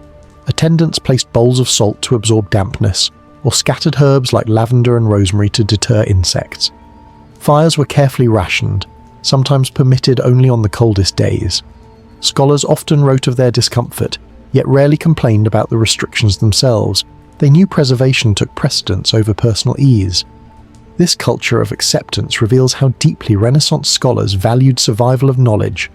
Cold fingers could be endured, lost manuscripts could not. Some of the most vivid accounts come from travellers who visited multiple libraries and compared conditions. A German scholar visiting Italy in the late 16th century praised Florentine libraries for their dryness, but criticised northern collections where damp walls ruined bindings. Others noted that Venetian manuscripts, despite the city's humidity, fared surprisingly well in libraries with careful shuttering and tiled stoves. These observations reinforced the idea that preservation was not about wealth alone, but about vigilance. A poor library with attentive attendants might preserve books better than a wealthy one with careless management. The connection between climate and preservation also shaped the philosophy of knowledge itself. Renaissance humanists believed that books were vessels of civilization. To protect them was to protect memory. The act of tending a stove or checking for damp was not just maintenance but devotion, a daily ritual of safeguarding the past. In this sense, librarianship became a quiet form of guardianship, less visible than scholarship but equally essential. Many librarians of the period saw themselves not as innovators, but as caretakers of time. Their duty was not to create, but to ensure that what had been created was not lost. As the centuries passed, these practices evolved into more formal conservation methods. By the Enlightenment, libraries began experimenting with purpose-built heating and ventilation systems designed not only for comfort, but explicitly for preservation. In the 18th century, architects discussed airflow, sunlight, and insulation as integral to library design. What had once been improvisation, placing shelves away from walls, tending tiled stoves, slowly became codified knowledge. Yet the origins of this awareness lay in the repetitive acts of Renaissance caretakers who worried over drafts and checked shutters each evening. The irony, of course, is that many books still perished. Fires, wars, and negligence destroyed countless volumes. But just as many survived because someone cared enough to shield them from dampness. Every library that endured across centuries did so not because of genius alone, but because of ordinary vigilance. The legacy of Cicero, Virgil, Galen, and Aristotle reached modern readers partly because librarians learned, slowly, how to keep a room warm enough to stave off mould without drying parchment to dust. Today, when climate-controlled vaults hum with steady temperatures and humidity sensors guard priceless manuscripts, it is easy to forget that the origins of conservation lay in tiled stoves and shuttered windows. The principles remain the same: stability, vigilance, patience. The Renaissance struggle against dampness was the beginning of modern archival science. Born not in laboratories but in cold reading rooms where librarians placed their trust in firewood and stone walls. As Story 4 closes, imagine a final scene. A Renaissance librarian making his rounds at dusk. He checks the tiled stove in the adjoining chamber, ensures shutters are closed, and runs his hand along a shelf to feel for dampness. The scholars are gone, the desk's empty, but the books remain, waiting in silence. Outside, frost gathers on the stones of the city. Inside, the room holds steady warmth, enough to preserve its fragile treasures for another night.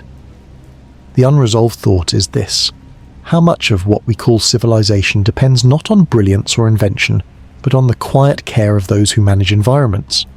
If the survival of books once depended on whether a fire was tended carefully in an adjoining room, how much of our own knowledge today depends on equally fragile acts of maintenance, unnoticed until they fail?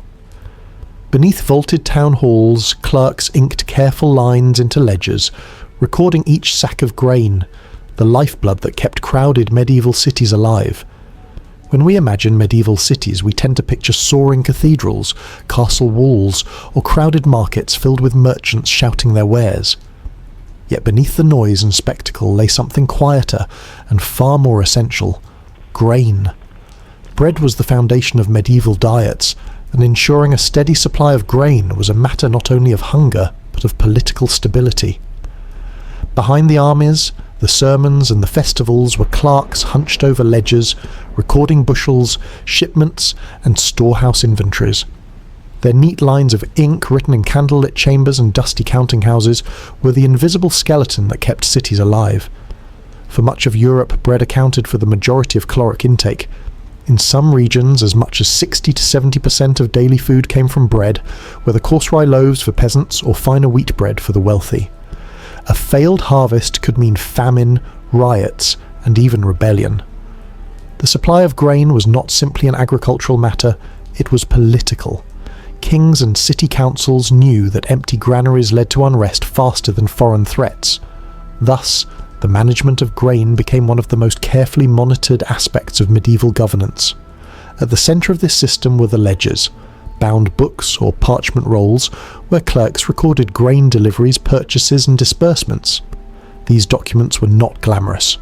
They consisted of rows of numbers, names and dates, often repetitive to the point of monotony. But they provided order in a world where a miscounted shipment could mean thousands going hungry. The boring work of clerks checking figures, weighing sacks and cross-referencing records was the machinery that sustained life in cities. Take the example of Florence in the 14th century. The city maintained public grain stores, the abundance to stabilise supply.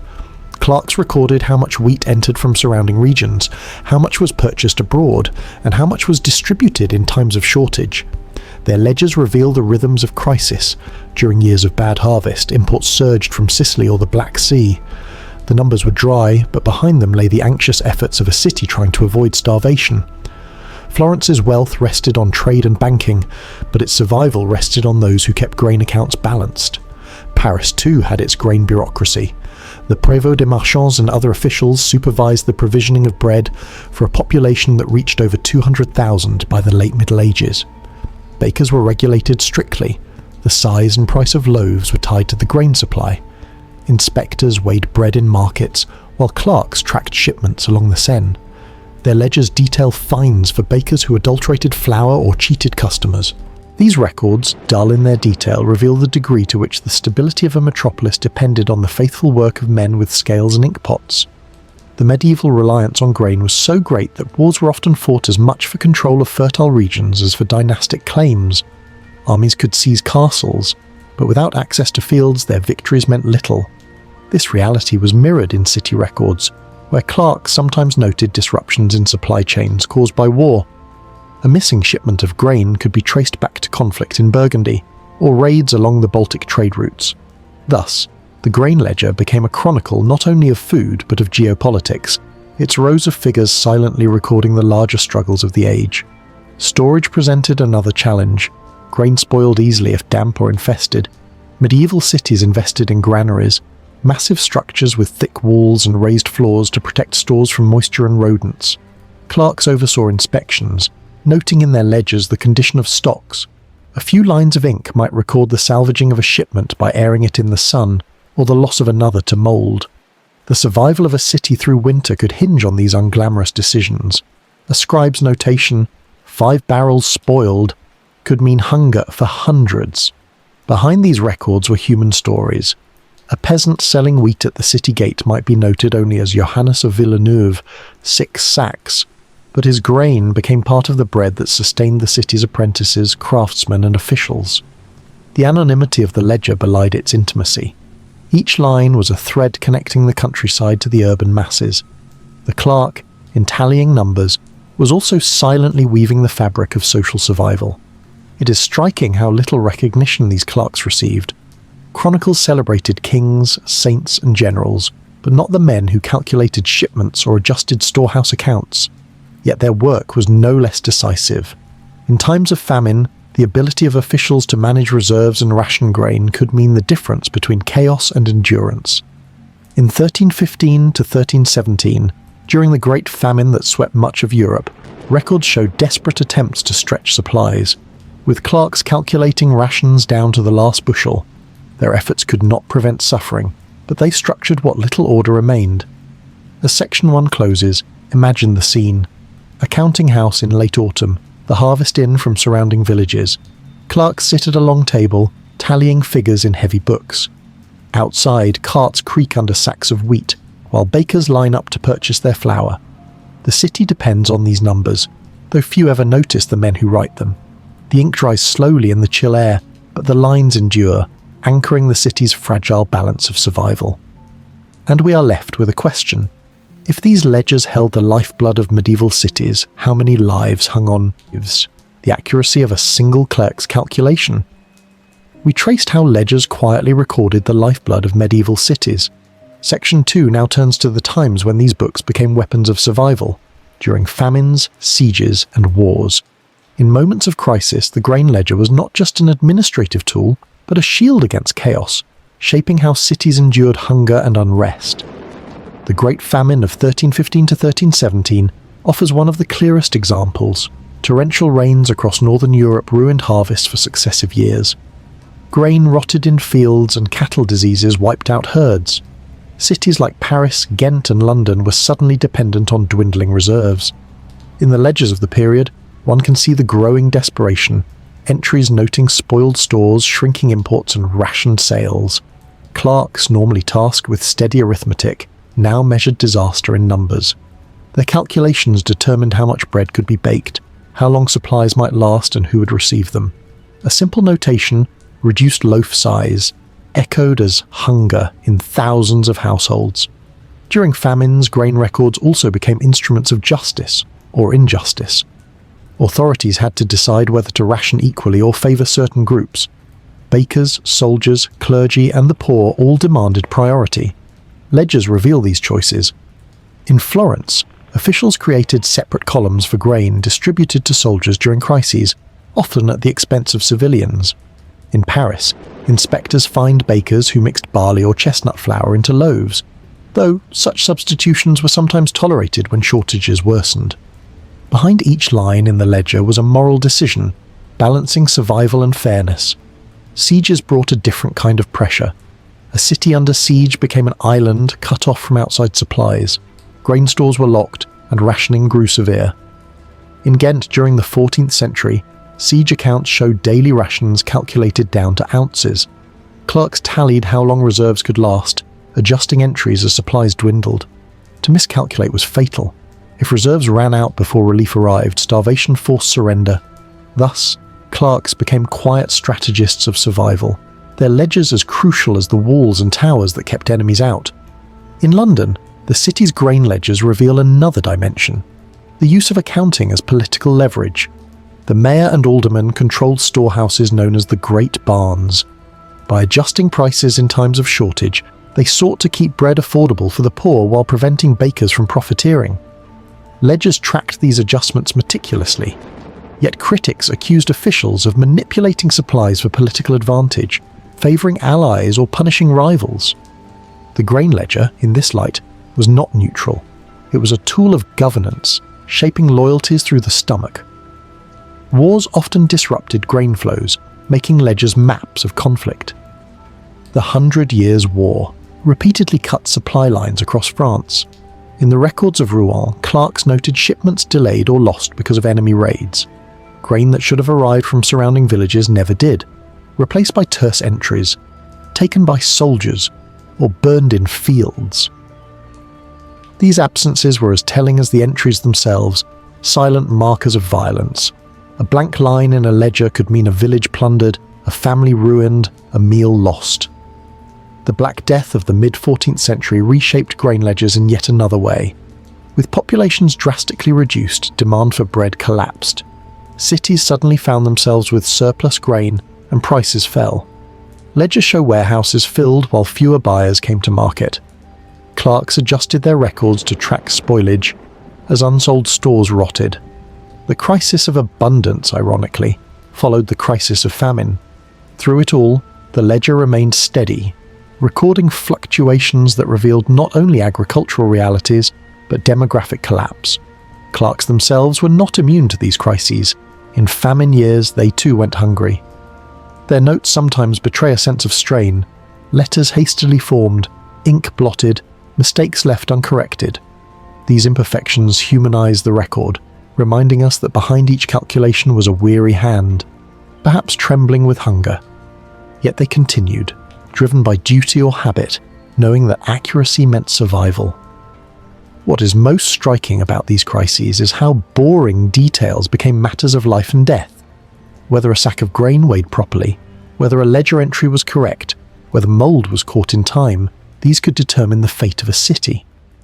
We often imagine medieval survival as dependent on knights and fortifications, yet the grain clerk at his desk was as vital as any soldier on the wall. His ledger was a battlefield in ink. The moral weight of grain accounting also left echoes in law.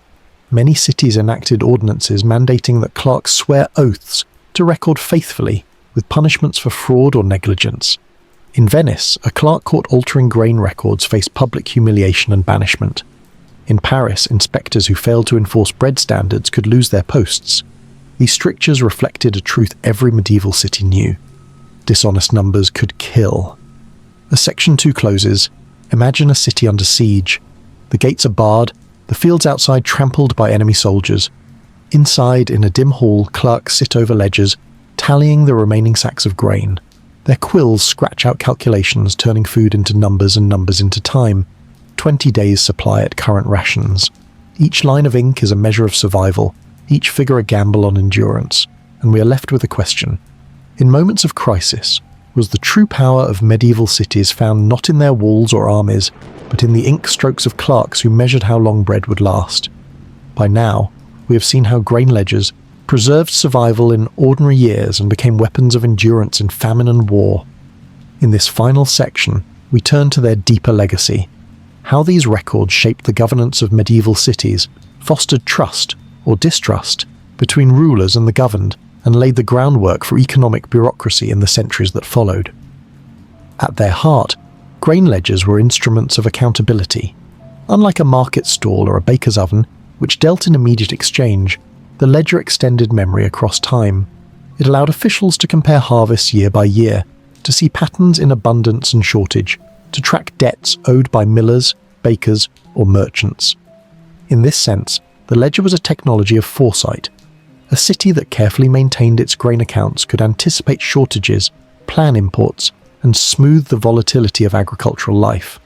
Where the oral memory of markets might fade, ink preserved continuity. Florence offers a clear case. The city's abundance records, which survive in fragments, show how officials planned long-term storage strategies. By monitoring not only current stock but trends over seasons, they attempted to ensure reserves before shortages struck. This form of planning was rudimentary, but it represented an early form of economic management.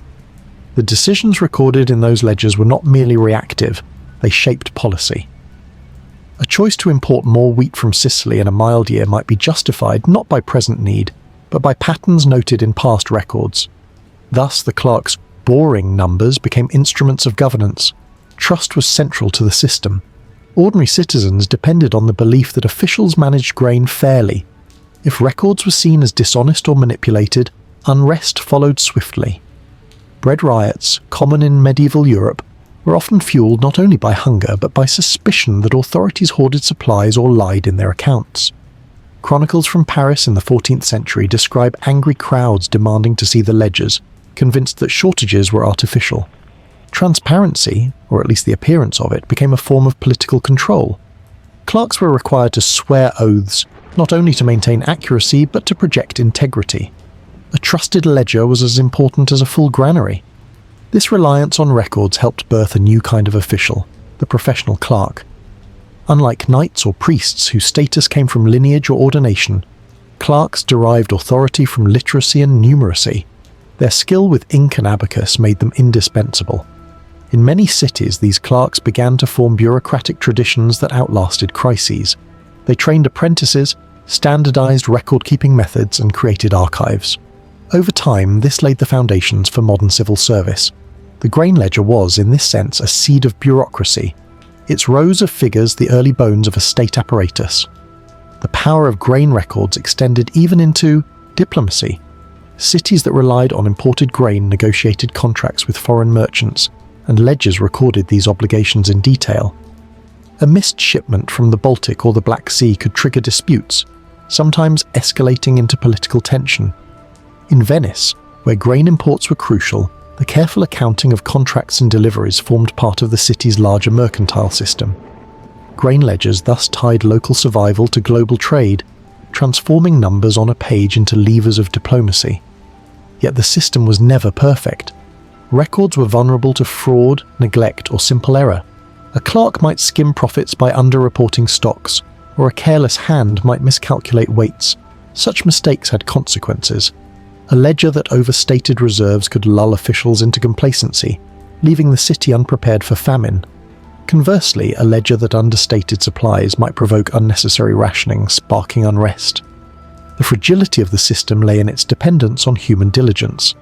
Medieval rulers recognized this, often rotating clerks or demanding audits to prevent corruption.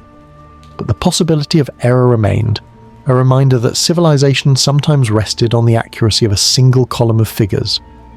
Despite these risks, the grain ledger left a lasting imprint on European governance. The very idea that a city could be managed through written records, rather than only through custom, charisma, or force, was transformative.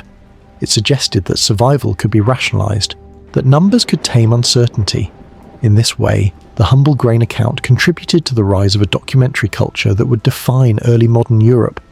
From tax rolls to census books, from shipping registers to legal codes, the habit of inscribing life in ink spread outward, reshaping how societies understood authority. The legacy also persisted in memory. Even centuries later, grain crises recalled the importance of accurate records. During the French Revolution, suspicion of hoarded grain and manipulated accounts fueled unrest. Protesters invoked older grievances, echoing medieval fears that ledgers hid injustice. The continuity is striking. From the Great Famine to the Age of Revolution, the politics of bread remained tied to the politics of trust in numbers. It is easy to forget the human side of this bureaucratic history. Behind the ink and parchment were men, often poorly paid, sometimes despised, whose daily task was to sit at desks and record figures. Their work lacked the grandeur of generals or saints, yet it sustained multitudes. Each calculation was an act of stewardship, transforming harvests and shipments into structured knowledge. If their hands trembled with cold or hunger, their ink lines still bound city and countryside together in fragile equilibrium. As Story 5 closes, imagine a medieval city archive. In its shelves rest dozens of ledgers, their covers worn, their pages filled with columns of grain, tallies. They are not beautiful like illuminated manuscripts, nor dramatic like chronicles of war. Yet they carry the memory of survival. Each line tells of fields harvested, carts weighed, loaves baked, rations distributed. Together, they reveal how civilization was sustained not only by sword or sermon, but by arithmetic. The unresolved thought is this: if so much of medieval survival rested on ledgers, how much of our own lives today depend on invisible records, spreadsheets, databases, algorithms that few ever see? And just as a medieval clerk's miscalculation could starve a city, what unseen errors in our own records might shape the fate of millions? Before dawn's first light, Roman bakers moved by touch and habit, scooping flour in shadowed mills, keeping bread on every citizen's table. Bread was the foundation of Roman life.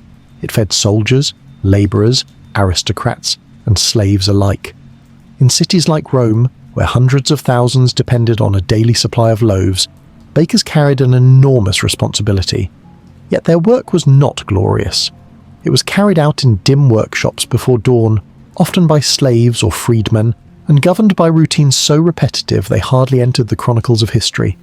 Still, it was in these quiet routines, especially in the careful measuring of flour, that the survival of an empire was grounded. Roman bakers worked under conditions that demanded precision. Grain arrived at mills in the form of wheat, ground into flour by massive stone wheels powered by animals, slaves, or watermills. Once milled, the flour had to be weighed, measured, and prepared for dough. But Roman bakeries were not bright, airy spaces. They were windowless, cramped, and filled with the haze of flour dust. Work began long before sunrise to prepare bread for markets and rations. Much of the measuring was done in half-darkness, guided not by sight but by feel, memory, and habit. The importance of measurement cannot be overstated. Rome depended on the annona, the grain dole, which distributed bread to citizens at subsidized rates. Bakers contracted with the state to produce loaves of a regulated weight. Too small, and they risked punishment. Too large, and they lost profit. Flour had to be measured with remarkable consistency. Archaeological remains of bakeries in Pompeii and Ostia show large stone basins, scales, and wooden scoops worn smooth from use. Bakers would run their hands through the flour, gauging texture, moisture, and weight with practiced familiarity. Moisture was the greatest challenge. Wheat transported across seas and stored in granaries often absorbed dampness. A sack might weigh more than its true flour content, fooling a careless baker. Experienced bakers learned to judge by touch, feeling the flour's graininess, sensing its heaviness. Their fingers became instruments of measurement, compensating for the dim light of their workshops. A scoop in the dark was not blind.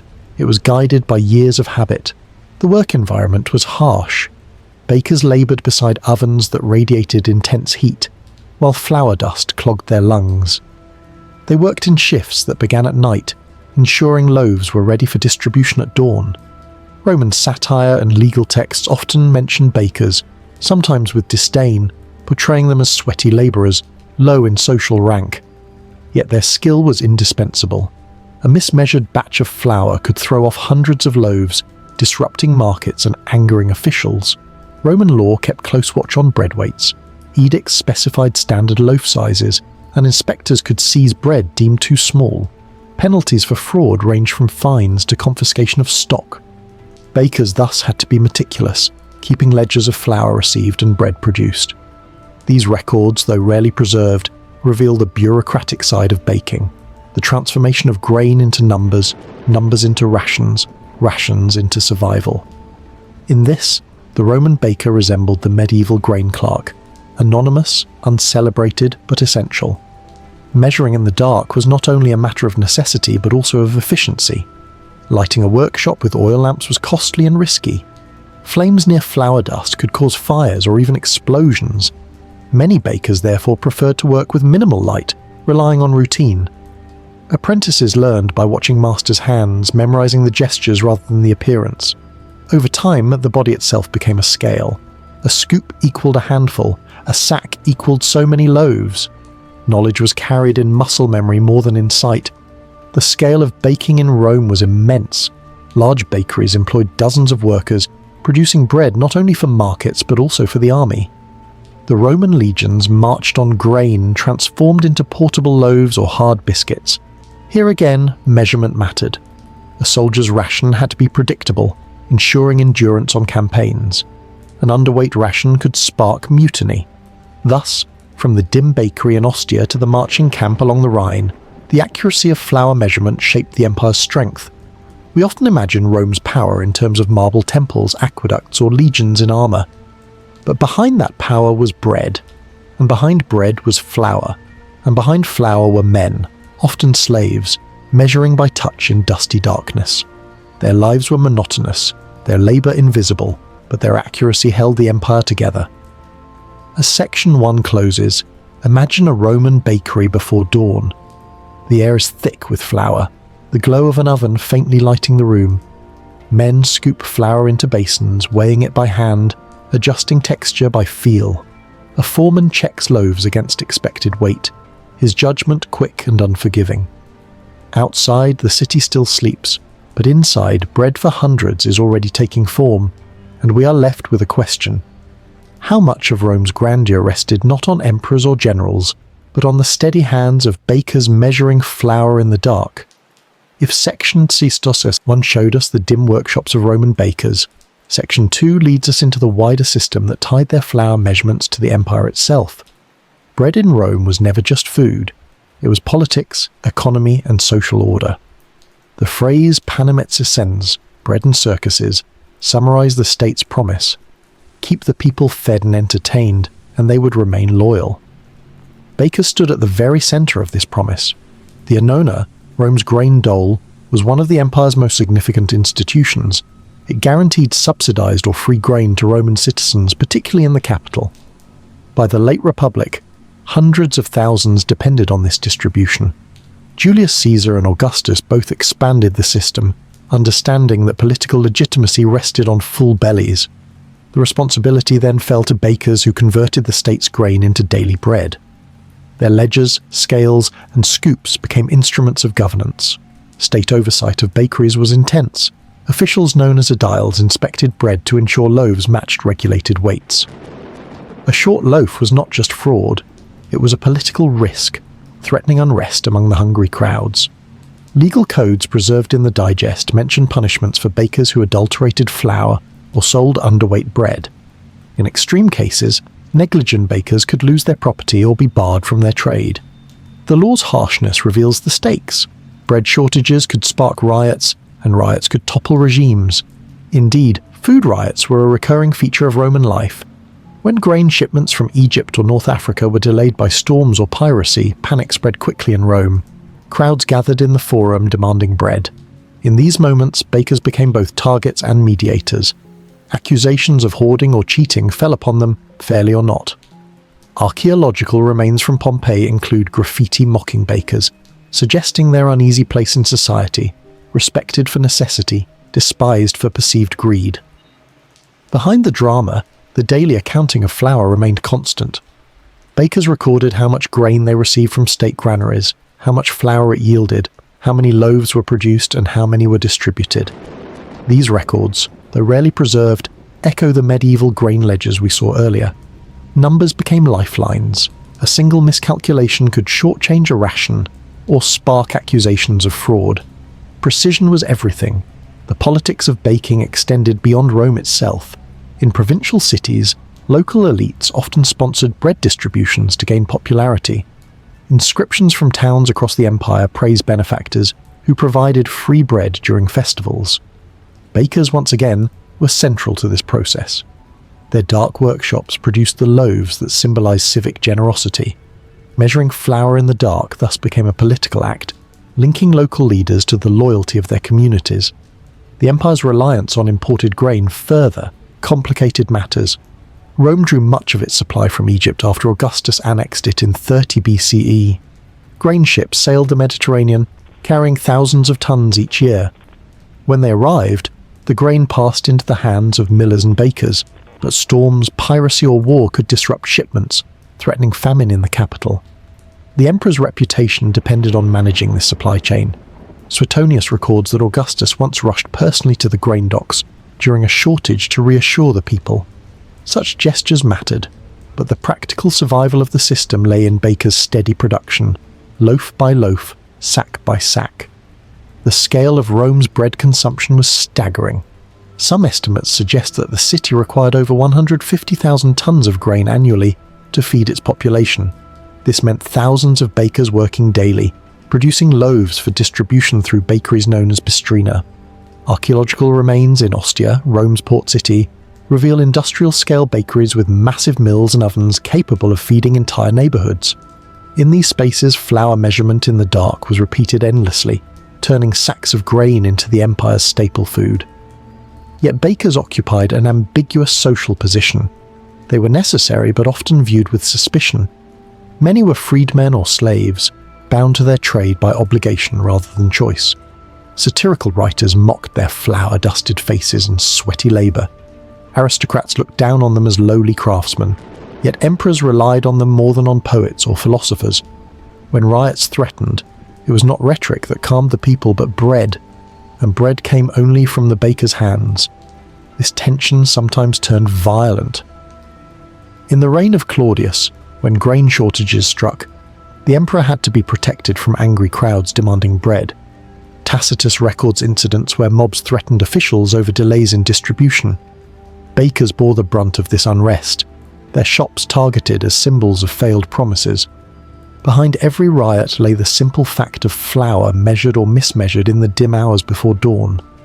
Religious symbolism also attached to bread.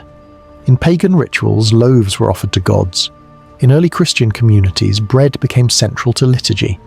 Bakers thus supplied not only markets and rations, but also temples and altars. Their measurements of flour contributed to both civic and sacred life, embedding their labour in every layer of Roman society. As Section 2 closes, picture the forum during a shortage. Citizens press forward, demanding bread. Officials shout promises of arriving ships. Bakers, weary from nights of work, carry loaves to stalls under hostile eyes. The ledgers in their shops record careful measurements, but the crowd sees only hunger. The tension between ink on parchment and hunger in the stomach defines Roman politics. And we are left with a question. If bread was Rome's greatest stabilizer, did the empire rest? Less on its legions than on the quiet precision of bakers who measured flour by feel in the dark. The story of Roman bakers does not end with their dimly lit workshops or the tense politics of the grain dole. Their routines, measuring flour, kneading dough, baking loaves, echoed far beyond the empire itself. In this final section, we follow how their methods influenced later Europe, what archaeology has revealed about their work, and how the legacy of their boring precision persists even today. Archaeological discoveries at Pompeii and Ostia offer our clearest window into Roman bakeries. At Pompeii, preserved under volcanic ash in 79 CE, several bakeries remain almost intact. Large rotary mills powered by donkeys or slaves stand beside wide stone basins where flour and water were mixed. Ovens with domed ceilings still show scorch marks from ancient fires. Loaves of bread were found carbonized in one bakery, their shapes perfectly preserved, stamped with the seals of their makers. These loaves weighed about a pound each, the regulated size for the Roman dole, proving how tightly bakers adhered to official standards. Each loaf was scored into sections, making it easier to divide. Such details show the precision of measurement. Flour was carefully apportioned so that every loaf met expectation, down to its stamped identity. At Ostia, Rome's bustling port city, bakeries were even larger, reflecting the industrial scale required to feed the capital. Rows of mills and massive ovens suggest teams of workers labouring through the night. Workshops had few windows, protecting flour from dampness but forcing bakers to work largely by lamplight or feel. The rhythm of production was relentless. Grind, measure, knead, bake, repeat.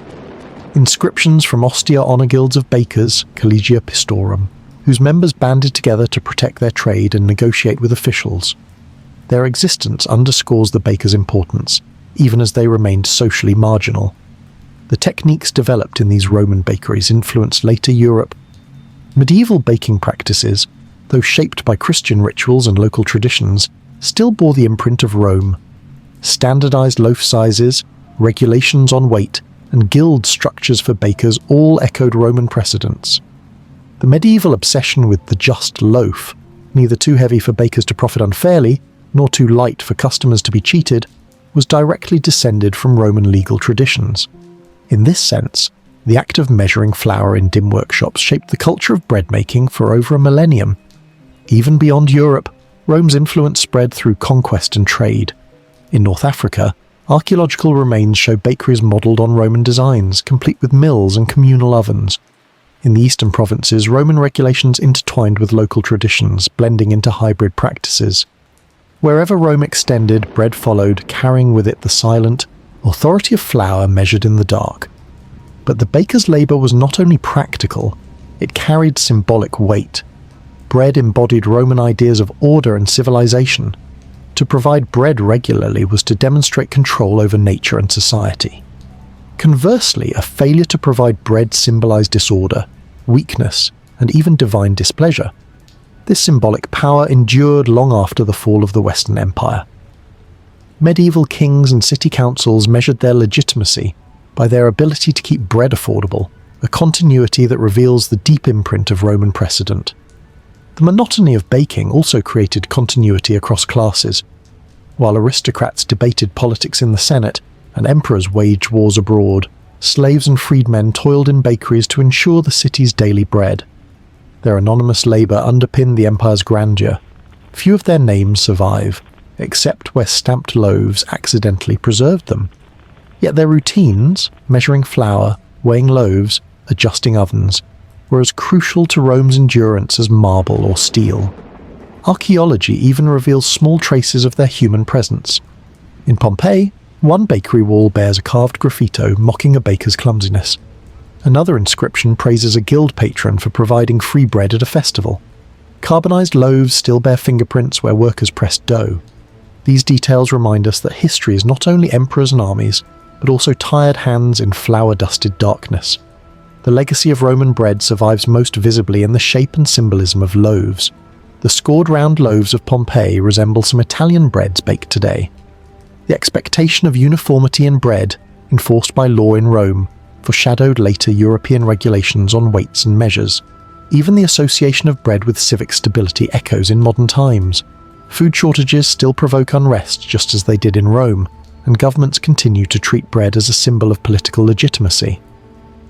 What lingers most, however, is the reminder that great systems often rest on invisible labour.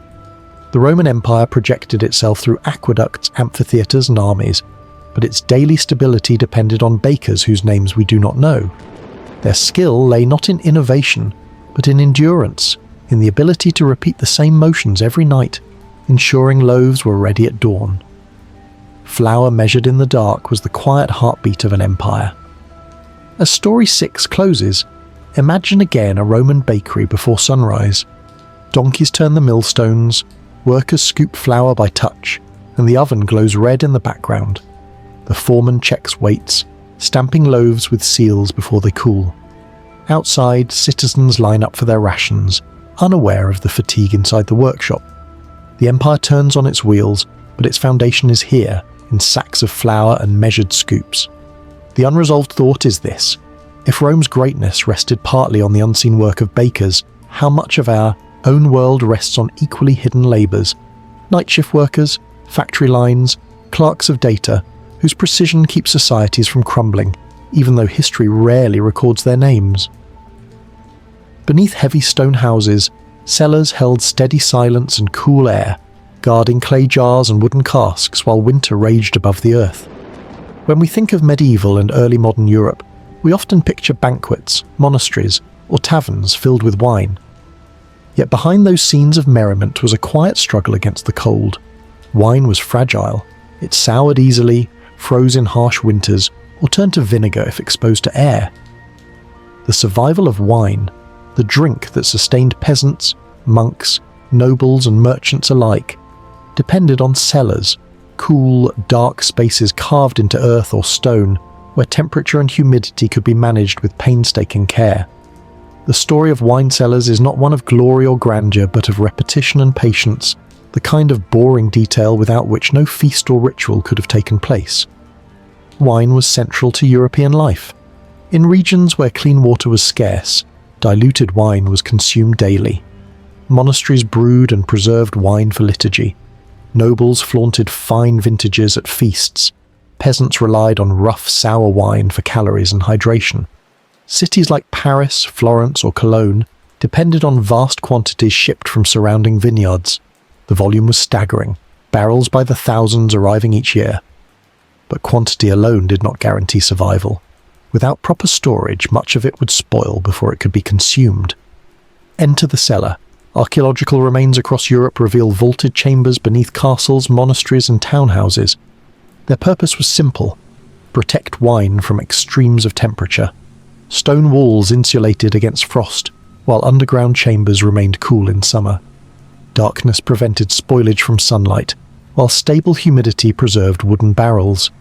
The cellar was, in effect, a primitive climate control system, created not through science but through centuries of observation and habit. Winters were the greatest threat.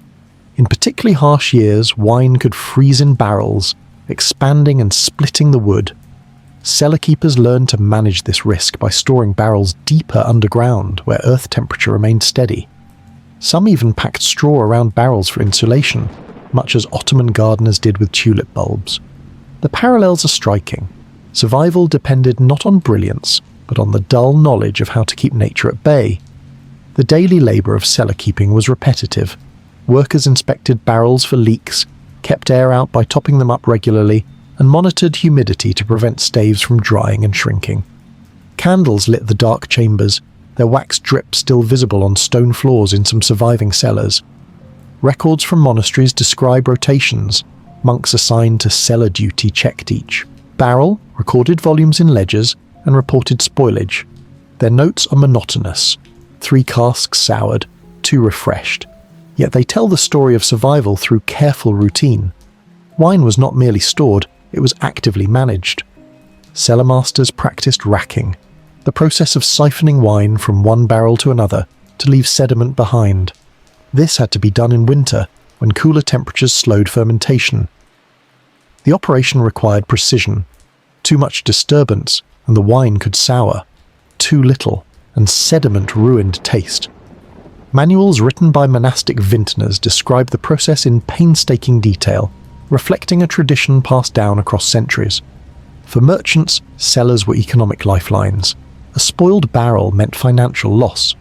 In port cities like Bordeaux or Venice, warehouses and cellars stored imported wines for trade across Europe. The ledgers of these merchants, like the grain clerks of earlier stories, recorded not battles or treaties but barrels and volumes.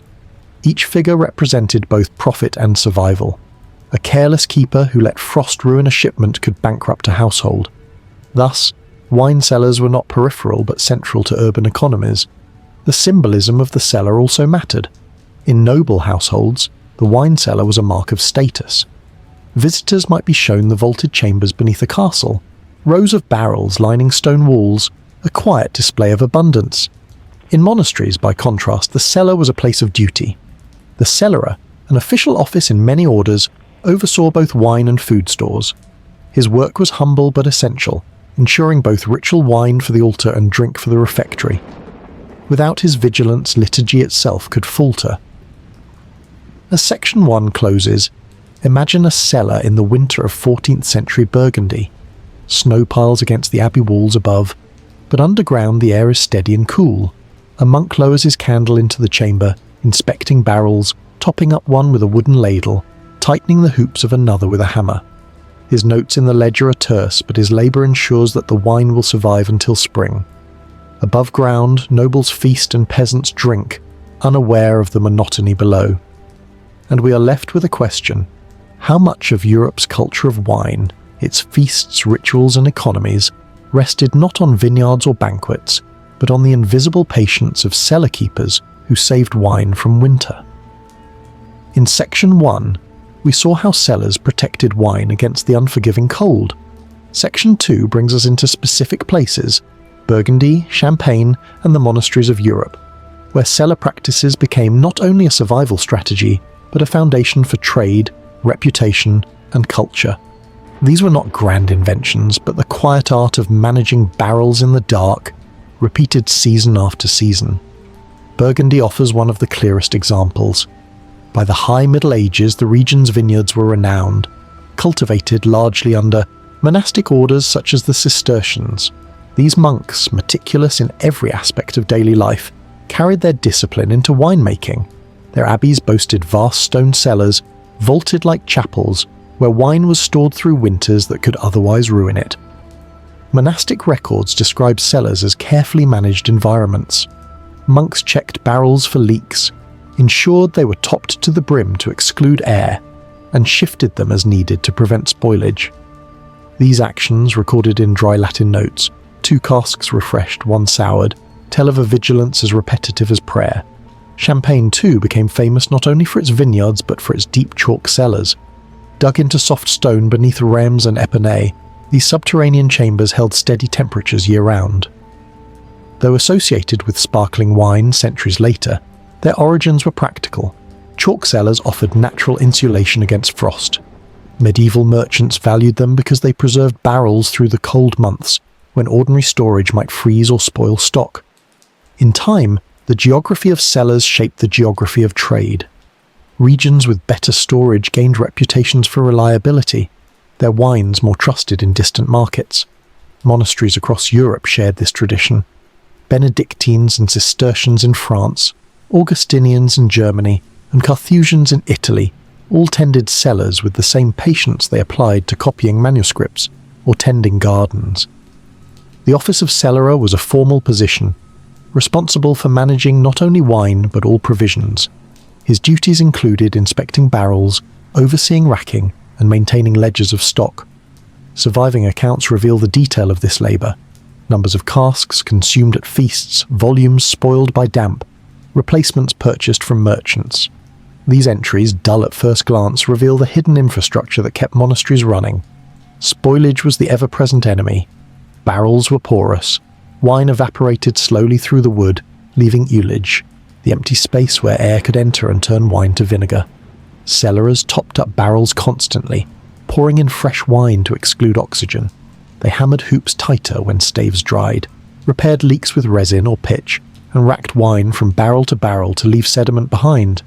Each task was physical, repetitive, and uncelebrated, yet essential to preserving drinkable stock. A single, neglected barrel could infect others with spoilage, spreading loss through a cellar. Thus, vigilance became routine: daily rounds, constant checking, and endless notes in ledgers. The economics of wine depended on these practices. Cities like Paris, London, and Bruges imported vast quantities of French and German wine. Merchants trusted shipments from regions with disciplined cellar traditions, knowing their barrels would arrive in good condition. Contracts often specified not only vineyard origins but storage practices. A cask from Burgundy carried more weight than one from a lesser-known region, partly because buyers trusted the monk's cellars to have kept it sound. In this way, the monotony of cellar work translated directly into market value. Wine also intersected with politics. Kings and nobles often endowed monasteries with vineyards, expecting steady supplies of wine for courts and ceremonies. The reputation of a noble household could rest on the quality of its wine, which in turn depended on the patience of cellar keepers. Chroniclers recorded feasts where wine flowed freely, yet they rarely noted the cellars that made such abundance possible. Behind the spectacle of banquets lay months of unseen labour in damp, dark chambers. The symbolism of cellars extended further. In Christian thought, wine was sacred, central to the Eucharist. Monastic cellars were not only storerooms but treasuries of ritual. The cellarer's care for barrels paralleled the priest's care for the chalice. Both ensured that wine endured from harvest to altar. In this sense, the monotony of cellar work took on spiritual weight, binding the preservation of wine to the preservation of faith. Archaeological remains of medieval cellars still impress today. In Burgundy, vaulted stone chambers stretch beneath former abbeys, their air cool and damp. In Champagne, chalk tunnels extend for miles, carved by monks and later expanded by merchants. In Germany's Rhineland, monastic ruins reveal subterranean rooms where barrels once lined the walls. The architecture speaks not of luxury but of endurance.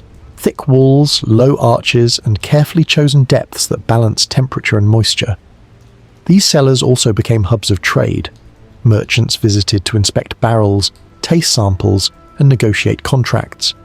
Ledgers record transactions carried out underground in spaces lit only by candles. Buyers relied on the cellar's reputation as much as on the vineyards. To drink from a Burgundy barrel was to trust centuries of silent vigilance against frost and spoilage. As Section 2 closes, picture a Champagne cellar in midwinter. Above ground, snow drifts across the vineyards. Below, in chalk tunnels, the air holds steady at a cool, damp balance. Candles flicker against walls as monks or merchants walk the rows, tapping barrels, listening for hollow sounds that signal ullage. One makes a note in a ledger, another tightens a hoop with a hammer. The work is silent, monotonous, and uncelebrated. Yet it is here, underground, that Europe's culture of wine survives the winter. And we are left with a question. Did the fame of Burgundy and Champagne rest not on sunshine in vineyards, but on the cold, patient vigilance of men who guarded cellars through the dark months? By the early modern period, the cellar had become more than a storeroom. It was a technology of preservation that shaped Europe's economy, trade, and culture. The quiet routines of topping barrels, racking wine, and guarding against. Frost now intertwined with the growth of global commerce and the rise of reputation-driven markets. In this section, we follow how cellar practices evolved beyond the Middle Ages, how they influenced international trade, and how echoes of those dark, damp vaults still define wine today. The 16th and 17th centuries marked a turning point. As European exploration expanded, wine travelled further than ever before, shipped not only to nearby towns but across seas. Portuguese and Spanish wines reached the Americas, French wines filled English taverns, and German Rieslings journeyed down the Rhine to northern markets. But voyages were long, and spoilage was a constant risk. Merchants increasingly prized wines that could endure transport, and the endurance often came not from the vineyard alone but from the cellar. Wines stored carefully, racked properly, and sealed tightly in sound barrels had far greater chances of surviving journeys. This raised the importance of cellar masters. In Bordeaux, records show merchants demanding assurances about cellar practices before agreeing to large contracts. They asked whether barrels had been topped regularly, whether cellars were dry, whether wine had been racked at the right time. The answers determined prices. A vineyard could boast of fine soil, but its reputation collapsed if its wine spoiled before reaching port. Thus, the patient, repetitive routines of cellar care became invisible currency in international markets. Cellars also grew in scale. Wealthy merchants and noble estates expanded underground chambers, carving deeper vaults to store increasing volumes. In Champagne, miles of chalk tunnels became commercial assets, holding thousands of barrels at steady temperatures. In Burgundy, abbeys expanded vaulted cellars into architectural marvels. These spaces became more than functional. They were symbols of trust. A merchant walking through rows of well-kept barrels felt confidence in his purchase. The cellar's cool air and steady humidity testified to discipline as surely as any contract. Technological refinements slowly improved wine preservation. Barrels were built with tighter staves, sealed with better pitch or resin. Glass bottles, though expensive, began to supplement barrels for high-value wines, offering improved protection. Yet even these innovations depended on cellars. Bottles stored upright in damp, cool chambers endured far longer than those left in fluctuating conditions. The cellar remained the essential foundation, even as techniques advanced. The symbolism of the cellar deepened in this period. In noble households, grand tours often included visits to underground vaults. Guests were shown rows of barrels as proof of wealth and abundance. In some cases, cellars became ceremonial spaces where toasts were made and contracts signed. Yet beneath the display lay the same routines: topping barrels, hammering hoops, checking for leaks. The glamour of feasts was still built on monotony in the dark. Religious connections also persisted. Monastic cellars continued to supply wine for liturgy, even as monasteries faced reform or suppression. The office of cellarer survived in many orders, a reminder of the sacred link between wine and ritual. The Eucharist required reliable wine, and reliable wine required careful cellaring. Thus, spiritual continuity depended on mundane vigilance. By the 18th century, the cellar was no longer simply a medieval necessity, but an integral part of a global economy. Wine exports shaped diplomacy. Treaties often included clauses about trade in Bordeaux or Madeira, and nations measured prestige partly by their wines. Yet the endurance of these wines depended, as always, on underground chambers where men with candles and ledgers carried out boring routines. A spoiled shipment could undermine an alliance, just as surely as a soured barrel once spoiled a monastery's feast. The modern era inherited these traditions. Today, wine connoisseurs speak of cellar potential, praising vintages that age well. They judge wines partly by their ability to endure decades underground in controlled conditions. The very language of wine still reflects its history in cellars. A fine bottle is not merely fermented grape juice. It is the product of centuries of attention to temperature, humidity, and patience. Archaeology continues to reveal these legacies. Medieval cellars still lie beneath towns across Europe, some still in use. Their walls bear candle soot, their floors grooves from barrels rolled centuries ago. Visitors often marvel at their age and atmosphere, yet what is most remarkable is their ordinariness. They were never built for romance, but for survival. Their purpose was not spectacle, but endurance. They remind us that cultural treasures depend less on brilliance than on care. As Story 7 closes, imagine a merchant in 17th century Bordeaux descending into a vaulted cellar. He runs his hand along cool stone, inspects barrels by candlelight, and signs a contract based on what he sees. Outside, politics, wars and dynasties rise and fall. Inside, the air is steady, the barrel silent, the wine enduring. The cellar is the bridge between vineyard and table, past and future, abundance and scarcity. The unresolved thought is this: if so much of Europe's culture of wine rested on these monotonous acts of preservation, what other treasures of civilization survive today only because someone in silence checks conditions, adjusts balances, and tends routines that few ever notice?